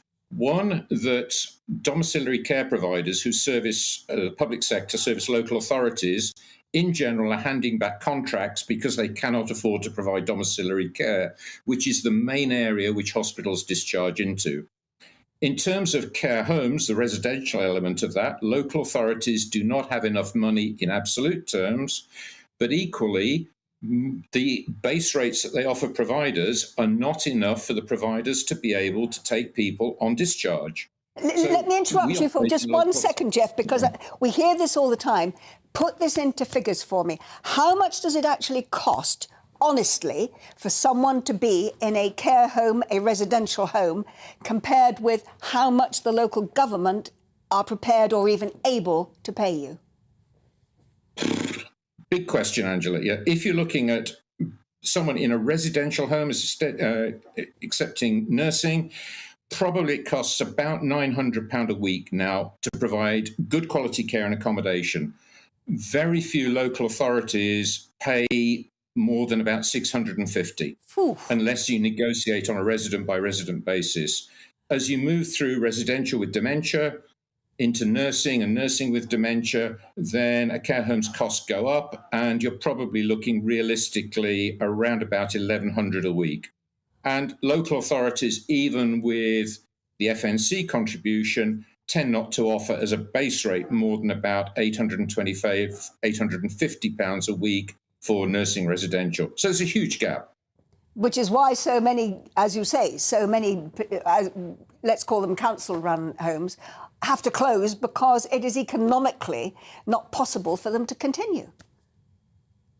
Yeah, I mean, it's not necessarily, I mean, councils run very few care homes now, as you know. It's mainly private businesses. But what we are already seeing is care homes closing because they cannot afford to provide a quality service as per the regulator on the fees that they're paid. And it's as simple as that. And we will see an escalation of that. We will. Now, look, Steve Barclay, who's the health minister, he's reported as saying that he could save anything up to £1 billion if he could get rid of or slim down the 50,000 managerial staff who provide no patient care whatsoever, and in his words, are a burden on the NHS front line. Would you like to see the Secretary of State at the moment, Steve Barclay, therefore taking that bold step, taking out some of that middle management and releasing money that they could put into the care sector? I would like to see, picking up Freddie's point, a fundamental reform of the NHS and associated with that social care. Before I say anything else, I want to applaud our colleagues in the NHS. Those people in the front line provide a fantastic quality of care when they're able to do it. They are utterly frustrated by the governance, the risk-averse culture, the morasses of management, which in general prevent them doing what they know they should do. So, yes, I would absolutely applaud something like that. But I think it's bigger than that, Angela. And here's the thing. I mean, I think it's pretty evident to everybody in the country that as a country, we don't have enough money to do everything that we want to do or need to do. And so we need to have a grown-up conversation led by politicians who aren't self-serving, who say, that's the situation, we've got some difficult choices to make. And, you know, over the decades, we have mysteriously managed to find huge sums of money to go and fight wars in Argentina, in Iraq, in Afghanistan, and now in Ukraine, and yet our most vulnerable people in our population are in large part without the quality of care that they deserve. And I think that reflects terribly on us as a society, and we've got to grasp that and deal with that discussion very urgently. Jeff, I couldn't put it better myself. Terrific. Thank you so much. And also the other thing we've got to deal with, though we don't have time to talk about it now, unfortunately, is actually ensuring that the people who work in the care service, carers, are much more admired and respected, not just by the public, but by the system as well, and better paid for the job that they do. Jeff Butcher, Money Chief would Executive. help. Chief Executive of Blackadder Corporation, thank you very much indeed for joining us. Plenty more to come this afternoon on Alastair Stewart and Friends with me, Angela Rippon. After the break, Northern Ireland Secretary Chris Heaton-Harris will have an update on the Assembly election next week, adding that talks with Stormont parties are going to continue. But as yet, no date has been set. First, let's take a look at the weather. Looking ahead to this afternoon, and the UK is looking mixed with bright spells and showers and more general rain clearing from the southeast. Let's take a look at the details. While showers affect mainly southern parts of the country, the north of Scotland should escape most of them this afternoon. There'll be plenty of bright weather, although it will be quite windy. The odd shower is possible across Northern Ireland, although many parts should be dry, with some bright or sunny spells developing at times. A changeable afternoon is expected across northern England. Some sunshines lightly, but there'll also be a scattering of showers, some heavy and possibly thundery. Northern parts of Wales will also have a mixture of showers, although in the brighter moments, temperatures should reach 16 degrees Celsius and 61 Fahrenheit, which is above the late October average. The south to southwesterly breeze will feed the occasional shower in across the East Midlands. There will also be some brighter breaks through. Out of the wind, it shouldn't feel too bad at all. After some earlier patchy rain, East Anglia should just about remain dry for the second half of the day. The wind should also be a bit lighter here. The middle of the afternoon also looks fine across southern counties of England. There'll be some cloud floating around, but with the sun appearing through at times. Heading into the early evening, most of the showers will die out to leave clear spells, although it will stay breezy. And that's how the weather is shaping up for the rest of the day.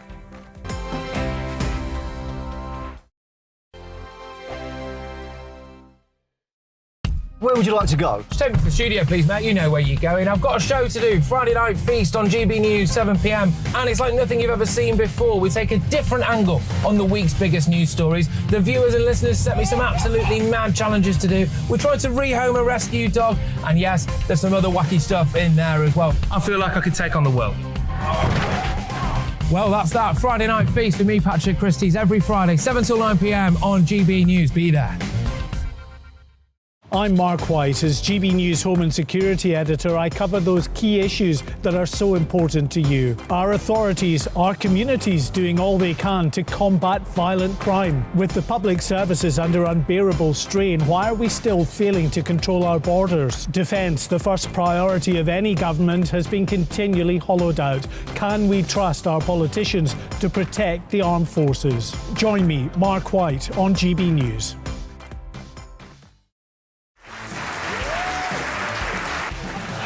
My name is Andrew Doyle. Join me every Sunday evening at 7 p.m. for Free Speech Nation.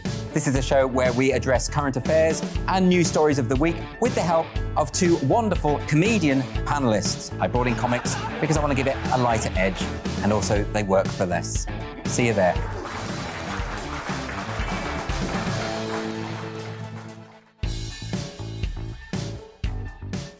Join me, Arlene Foster, for the briefing on GB News. Every Friday at 3 p.m, I'll give you all the latest political news and analysis, and we'll have robust live debate. To make sure that you're caught up on all of the biggest issues of the day, we'll bring on experts in their field. I'll ask the questions that you'd like to ask. We're not afraid to tackle discussions from all perspectives, including yours. Don't forget, the briefing with me, Arlene Foster, every Friday at 3 p.m. on GB News.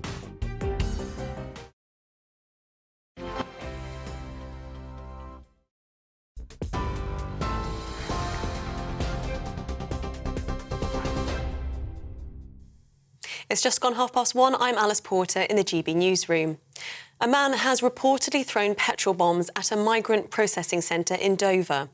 Border Force and military personnel were seen extinguishing a fire at the perimeter of the facility.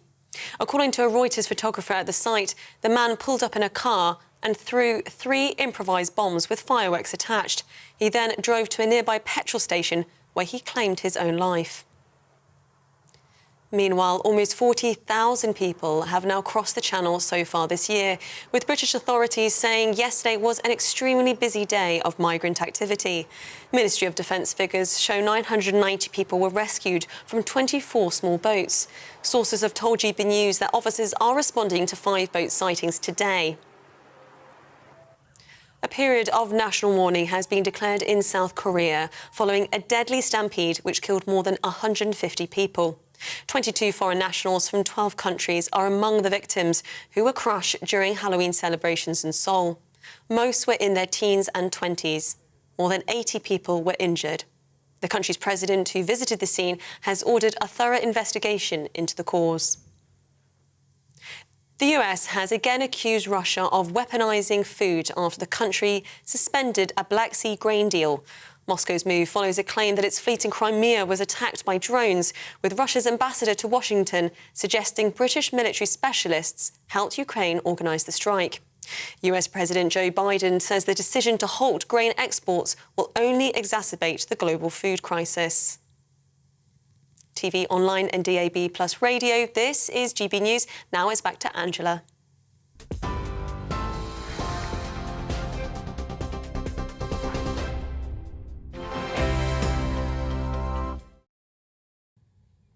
Now, the Secretary of State for Northern Ireland, Chris Heaton-Harris, is due to update us this week on plans for a new Assembly election.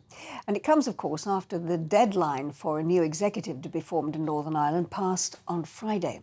Now, the prospect of actually going to the polls has not been popular with the leader of the DUP, Sir Geoffrey Donaldson. He has urged the UK government, rather than calling a fresh Assembly election, to focus on resolving issues around the EU protocol that is affecting our trade with Northern Ireland. And of course, every day the Stormont stalemate continues means that there is no government in Northern Ireland, which is seriously affecting people's everyday lives. So let's join our GB News Northern Ireland reporter, Dougie Beattie, for an update. Well, good afternoon and welcome to a small town outside Belfast called Newtown Ards. Why here? Well, it's your typical market town, and it's here and places like this that the impasse in Stormont will be felt the hardest. 72% of jobs in Northern Ireland are either in or dependent on the public sector. That is an amazing amount of money right there, and it's in places like this that those people are employed. Why so high? Well, after the Good Friday Agreement, Tony Blair at that point very wisely thought that there was a lot of security forces in Northern Ireland, a lot of very highly paid policemen, so they couldn't be taken out of the economic equation straight away. So there was a lot of jobs put into the public sector, a lot of money put in there. But it would have been thought by nearly 25 years on that they would have almost ebbed away and the private sector filled in for that. But there has been that many false starts in Stormont over the last 25 years that they're still there. We have one of the biggest health services in the UK per head of population. We have about 16 hospitals, 9 of them major, and some of the biggest waiting lists in the UK. So with no Stormont in place, we have to look at the benefits of devolved government. Well, most economists will tell you devolved governments don't have any real growth in economies, but what is the good part about that, of course, is that you have local representatives spending local money exactly where it should be. Now, Chris Heaton-Harris will have to take charge of those big ticket items such as education, health and security. But just over my shoulder here is the Town Hall in Newton Ards. Those councils may be asked to link up with those other departments inside Stormont to start putting that money out into the community once more, because when devolution has been in place for so long and direct rule hasn't been here. The Northern Ireland office, those civil servants that were once under the Secretary of State, are no longer there. The infrastructure's not there anymore. Do we think there will be an election any day soon? I would doubt it. It is being mooted 15th of December. But if Chris Heaton-Harris decides to go to the polls without sorting out the protocol first, he is going to end up with two parties coming back, Sinn Féin and the DUP, as the two largest parties. It matters not which one of them is the largest party, because under the Good Friday Agreement, one cannot exist without the other. So you have a First Minister and a Deputy First Minister, and of course they are exactly the same office. If one doesn't sit, the other one's not with it. That happened in 2017. Sinn Féin didn't sit in Northern Ireland for 1,044 days, and when they came back, the pandemic had hit within a matter of weeks, and our health service, it could be argued, was not slick enough or lean enough to deal with what was coming at them. So rather than try to fix what is there, he may decide to put these other points out into the local councils, and that may cure a problem for places like this and keep employment going here and keep the people of Northern Ireland happy while the politicians sort out the mess that is. You are so right, Doogie. It is a complete and utter mess, isn't it? The sooner they sort out that protocol, the better.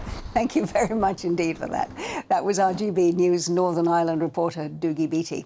Now, you're watching and listening to Alastair Stewart and Friends with me, Angela Rippon, and we've got lots more to come this afternoon, including a report that has found that in real terms, experienced nurses are earning 20% less than they did a decade ago. Now, not surprisingly, thousands are leaving the profession as they struggle to cope with the cost of living. So I'm going to be talking to a nurse about her experience when we come back after this short break.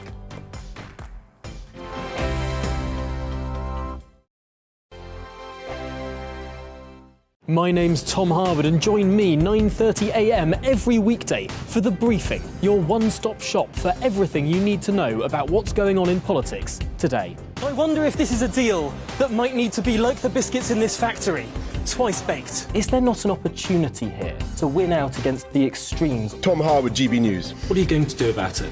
Things should have been done differently, and they certainly are being done differently. Don't miss it. The Briefing with me, Tom Harwood, 9:30 Monday to Friday on GB News. Hello, I'm Alastair Stewart, and I'd invite you to join me at noon on Saturdays and Sundays for Alastair Stewart and Friends.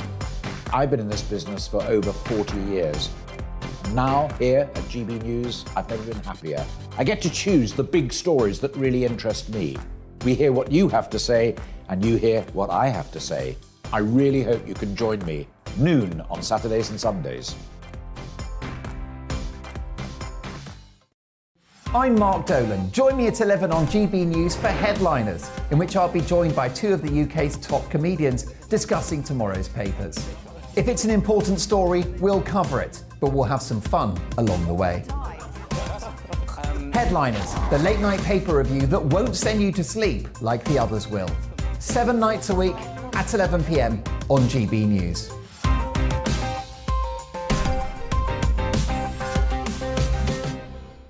Weekday afternoons on GB News, we've got the whole of the UK covered. From 12 to 3, it's GB News Day with me, Mark Longhurst. And me, Gloria Di Piero. You'll get the very latest on everything that's been going on across our great nation. And from 3 till 6, watch out for GB News Live with me, Patrick Christys. I'm not here to mess around. With all the biggest topics and guests, you will always be up to date. GB News Day and GB News Live from 12 p.m. Only on GB News. The People's Channel, Britain's news channel.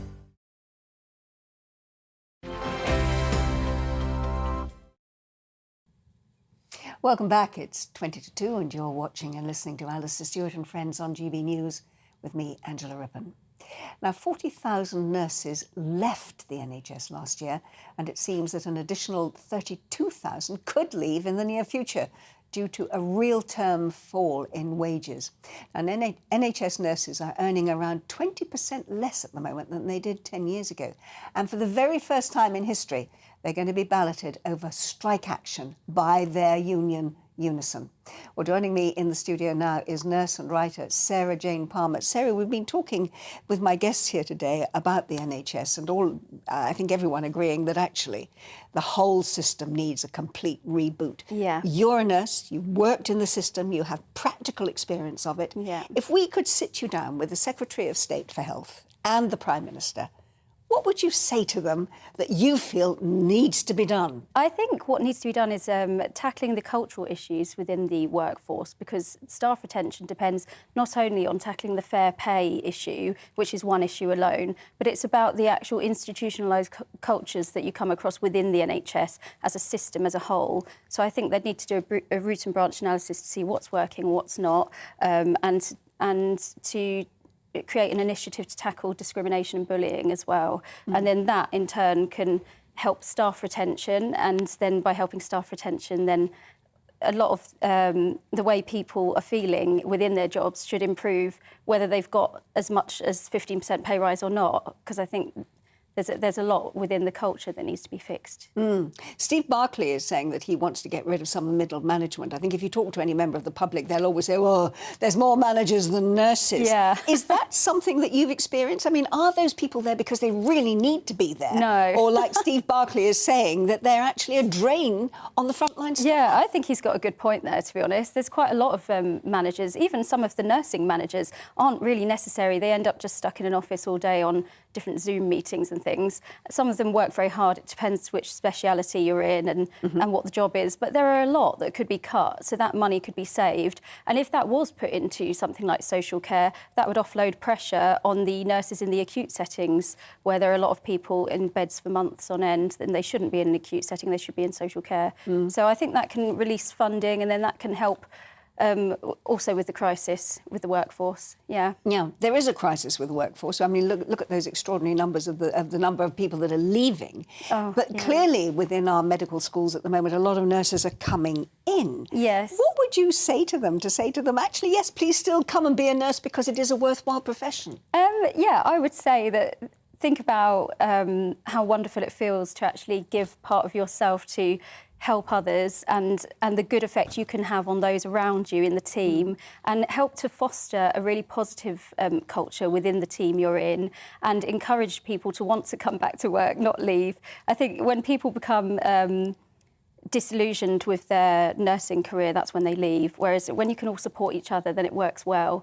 And sometimes it can be really wonderful being a nurse. I think if you're fed up with the speciality you're in, you can always change speciality. So, you know, stay with it. I tried lots of different environments, and I would probably still go back, but you know, my last job ended at the end of last year, and then I'm planning on going back maybe next year. But I think it's sometimes you need that break, because when you've had burnout, then it's difficult. But when you're going into the job, you've got everything at your disposal, really.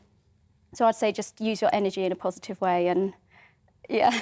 Well, they're being asked to strike at the moment, of course, because they want to do something about pay. First of all, do you agree with being asked to go on strike? I actually think it's a bit extreme, because given the current economic climate, I think it's a bit much to be asking for 15% as a pay rise when inflation is about 10%. And so to ask for anything extra than inflation seems disproportionate. But they do need more money. They do, and they've had 15% already, but that was to catch up with the real terms losses from previous. And they should have fair pay, but I think to strike over it now, I just don't feel it's the right time to strike. It seems it's not really in the public interest. And a study in the US showed that when nurses did strike, mortality rose by 19% and hospital readmissions rose by 6.4%. So I feel that it would have to be reasonable for people to strike, for nurses to strike. And I don't know if it's reasonable that the demand of 15% can't be met and therefore a strike should happen. I don't think that's reasonable. Very briefly, what do you think would be a reasonable amount? Maybe about 7 or 8%. I mean, if it's just below inflation, it can always be... They can rectify that over the coming years. I think there needs to be a long-term plan as to how to address the pay issue, and it needs to be fair. But for now, if it's 7 or 8%, then it's slightly under inflation, but I think it's reasonable given that a lot of people in society won't see any sort of pay rise at all. So I think it has to be fair given the economic context as well. Well, we can't sit you down with the Secretary of State or the Prime Minister, but at least you can talk to our audience, and I'm sure that they were delighted to hear what you had to say about actually still wanting to be a nurse. Thank you very much indeed for joining us. Thank you, Sarah. That was nurse and writer Sarah Jane Palmer. Now, over the past month, Just Stop Oil's protests have been making headlines as they've been blocking roads, spraying paint and supergluing themselves to artwork.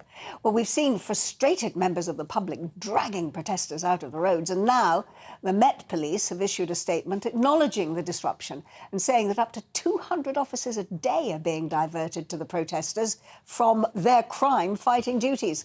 So what's the answer? Well, GB News reporter Theo Chikomba has been in the middle of a demonstration today, and we can find out from him. Theo, tell us what's going on. Yes, good afternoon. Here in East London, apologies, a fire truck is just going past, so we'll give it a few seconds. But we have been here since around midday, just when the protest was starting. So just behind me, just over my right shoulder, this is a junction, a four-way junction, and protesters were sitting on the floor on both sides, and all of them were saying they wanted to take action. Now, just in terms of why they were here, their demand is that they want the UK government to make a statement that will stop the licensing and consent for exploration, development and production of fossil fuels in the UK. Well, that might be well and good, but lots of members of the public who were here were asking why. They were frustrated. But I did speak to some of those who were on the floor here protesting, and this is what they had to say.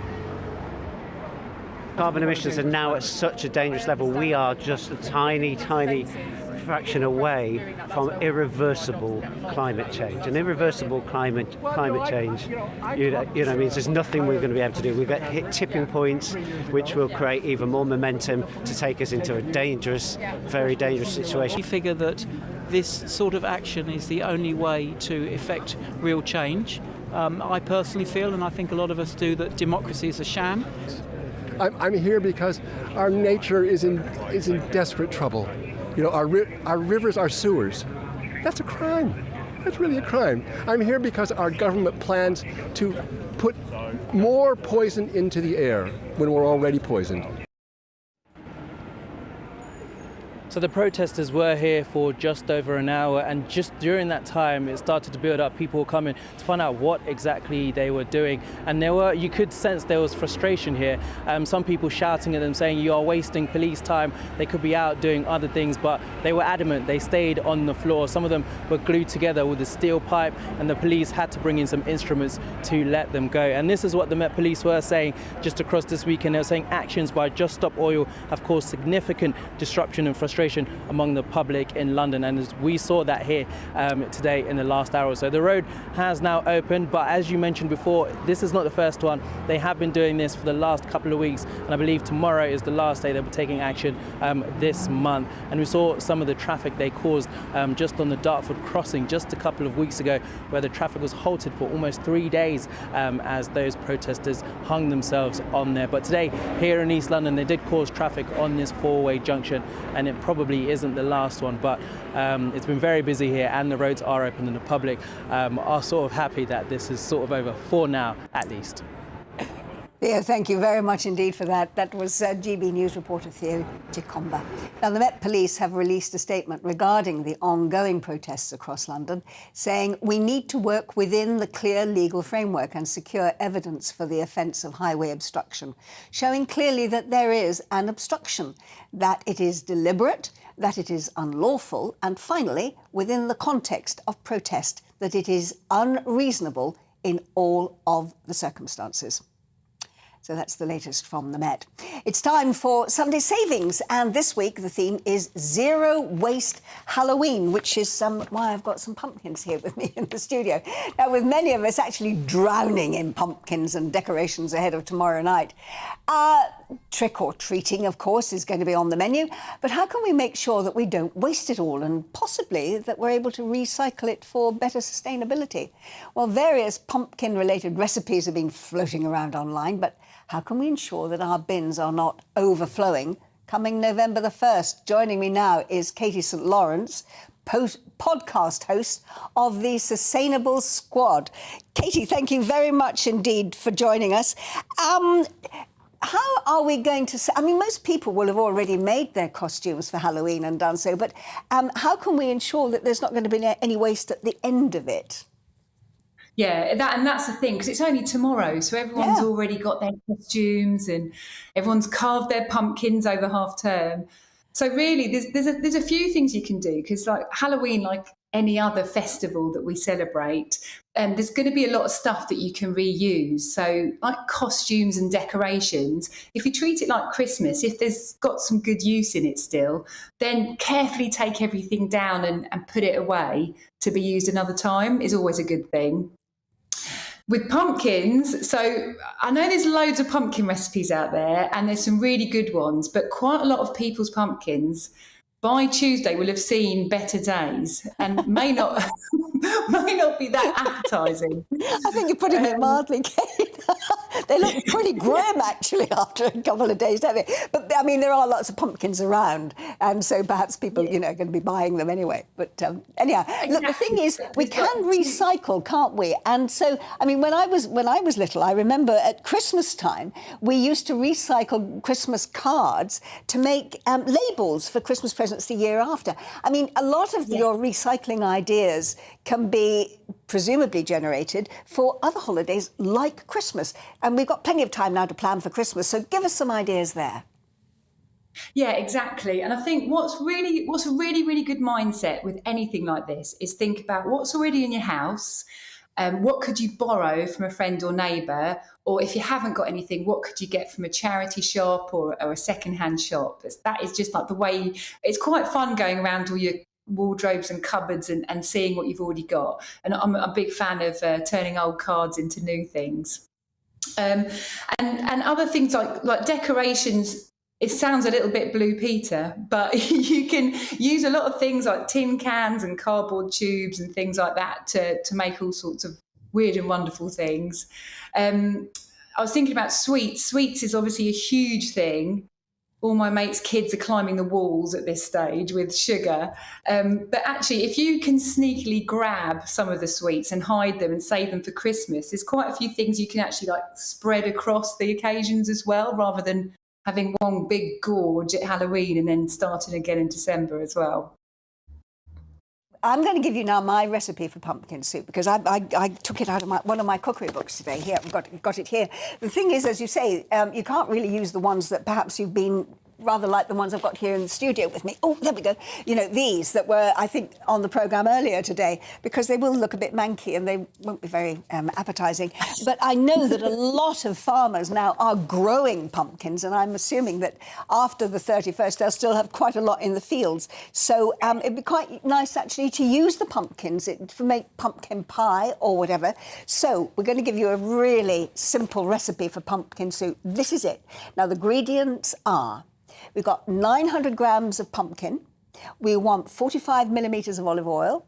We want 2 onions, 2 celery sticks, 450 grams of chopped tomatoes, 1.5 litres of vegetable stock, not sock, sorry. That would make it taste dreadful, wouldn't it? 30 millilitres of tomato puree and 30 millilitres of chopped parsley. Now, all of that is actually going to be on the GB News Instagram, which will tell you not only what ingredients you need, but actually how to make it. But it's basically very straightforward. You sort of fry the onions, you add everything else to it, you put in the pumpkin flesh, and then when you brought it to the boil, you stick it into a liquidizer, and you've got lovely pumpkin soup. Have you got any other recipes for us, Katie? Yeah. Do you know what? One of the really easiest things you can do is just take the skin off and chop it all up into cubes and roast them. And then with the roasted pumpkin, you could have it dead simple, just as one of your veg on a plate, or you can add it to risotto. And actually, if you roast the pumpkin before adding it to soup, it makes it even nicer as well. Yeah. And I did make pumpkin pie recently, which was very easy and really tasty. So there's lots of things we can do. And are you all ready for Halloween, very briefly, tomorrow? We have been really boring this year, and I'm craving Halloween. So I'm going to be going to a pub for a roast later, and hopefully they're going to have lots of Halloweeny stuff in the pub instead. Yeah, and what about tricking or treating? Are you going to be doing that? No, we won't be, but a lot of my friends, so we're in quite a busy part of town in Brighton, but a lot of my friends are living in sort of more suburban with their kids, and they've got some great costumes and they're all sugared up and ready to go. So everyone's very excited. Well, I hope you have a lovely, lovely day tomorrow. Katie, thank you ever so much. That's Katie St. Lawrence, podcast host of the, what's it called? The Sustainable something or other. Anyhow, she's gone. But thank you very much for joining me, and indeed all of the guests that we've had today. Alastair's going to be back with you next weekend from 12 to 2 p.m.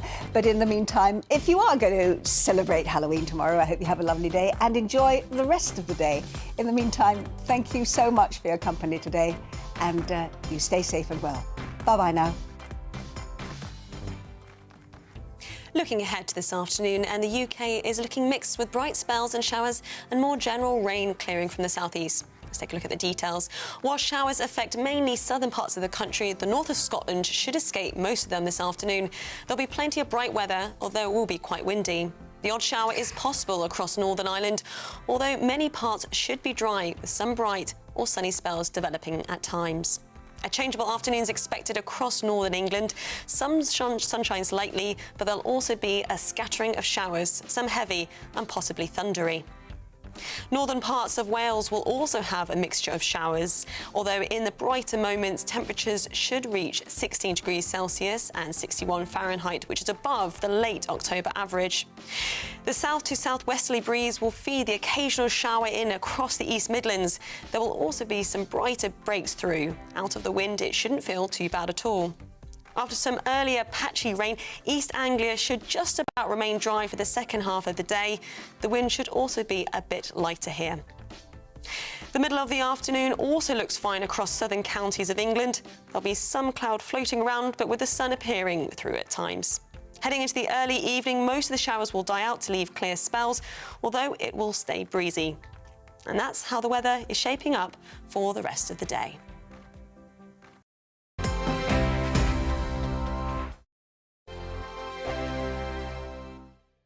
I'm Dan Wootton. Join me Monday to Thursday from 9 to 11 for the feistiest and most fun news debate on TV, where free speech reigns. I'll bring you a sharp take on the day's biggest stories, bombshell newsmaker interviews, and A-list guests. And I guarantee you, no spin, no bias, no censorship, and no reason to go to bed. That's Dan Wootton Tonight, Monday to Thursdays from 9 on GB News. Hello, I'm Esther McVeigh. And I'm Philip Davis. Whether you're watching or listening on TV, online or on radio, we handpick the latest stories, debates and expert opinions for your weekend. So whether that's politics, news or showbiz, we've got it covered. Join us every Saturday morning at 10 o'clock on GB News. We are GB News. And we'd like to say thank you To each and every one of you for helping our great nation find its voice. We're absolutely everywhere. across England, Scotland, Wales and Northern Ireland. On TV, On radio, And online. We're proud to be The People's Channel. Britain's news channel. On the Mark Steyn Show, we cover the stories a lot of people are scared even to mention. The stuff that really matters with some of the world's biggest thinkers. Now is his opportunity to kind of take the steering wheel of history. Break away from the flop at 8 o'clock on GB News with the Mark Steyn Show. On Mark Dolan Tonight, we have a simple plan, which is to inform, stimulate and entertain in equal measure. It's all about getting your opinions on the national television airwaves. I love my viewer emails, mark@gbnews.uk. So do join me from 9 p.m. to midnight every Friday, Saturday and Sunday for big guests, big opinions and a big presenter. 6'5", don't you know? See you then on GB News.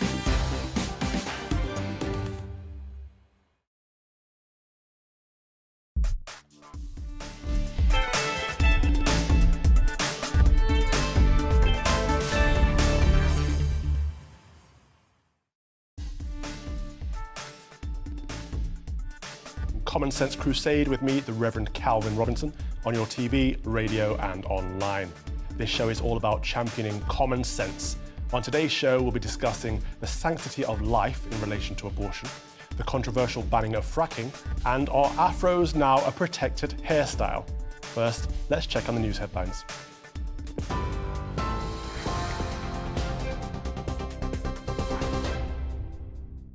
Good afternoon. It's 2 o'clock. I'm Alice Porter in the GB newsroom.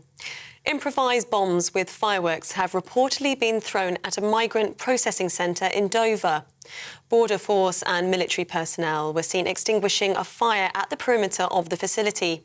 According to a Reuters photographer, a man pulled up in a car and threw 3 devices at the centre before driving to a nearby petrol station where he claimed his own life. An army bomb disposal team has arrived at the site to examine the scene.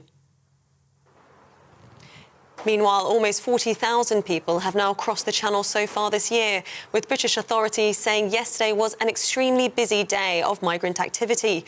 Ministry of Defence figures show 990 people were rescued from 24 small boats. Sources have told GBNews that officers are responding to 5 boat sightings today. A period of national mourning has been declared in South Korea following a deadly stampede which killed more than 150 people. 22 foreign nationals from 12 countries are among the victims who were crushed during Halloween celebrations in Seoul. Most were in their teens and 20s. More than 80 people were injured.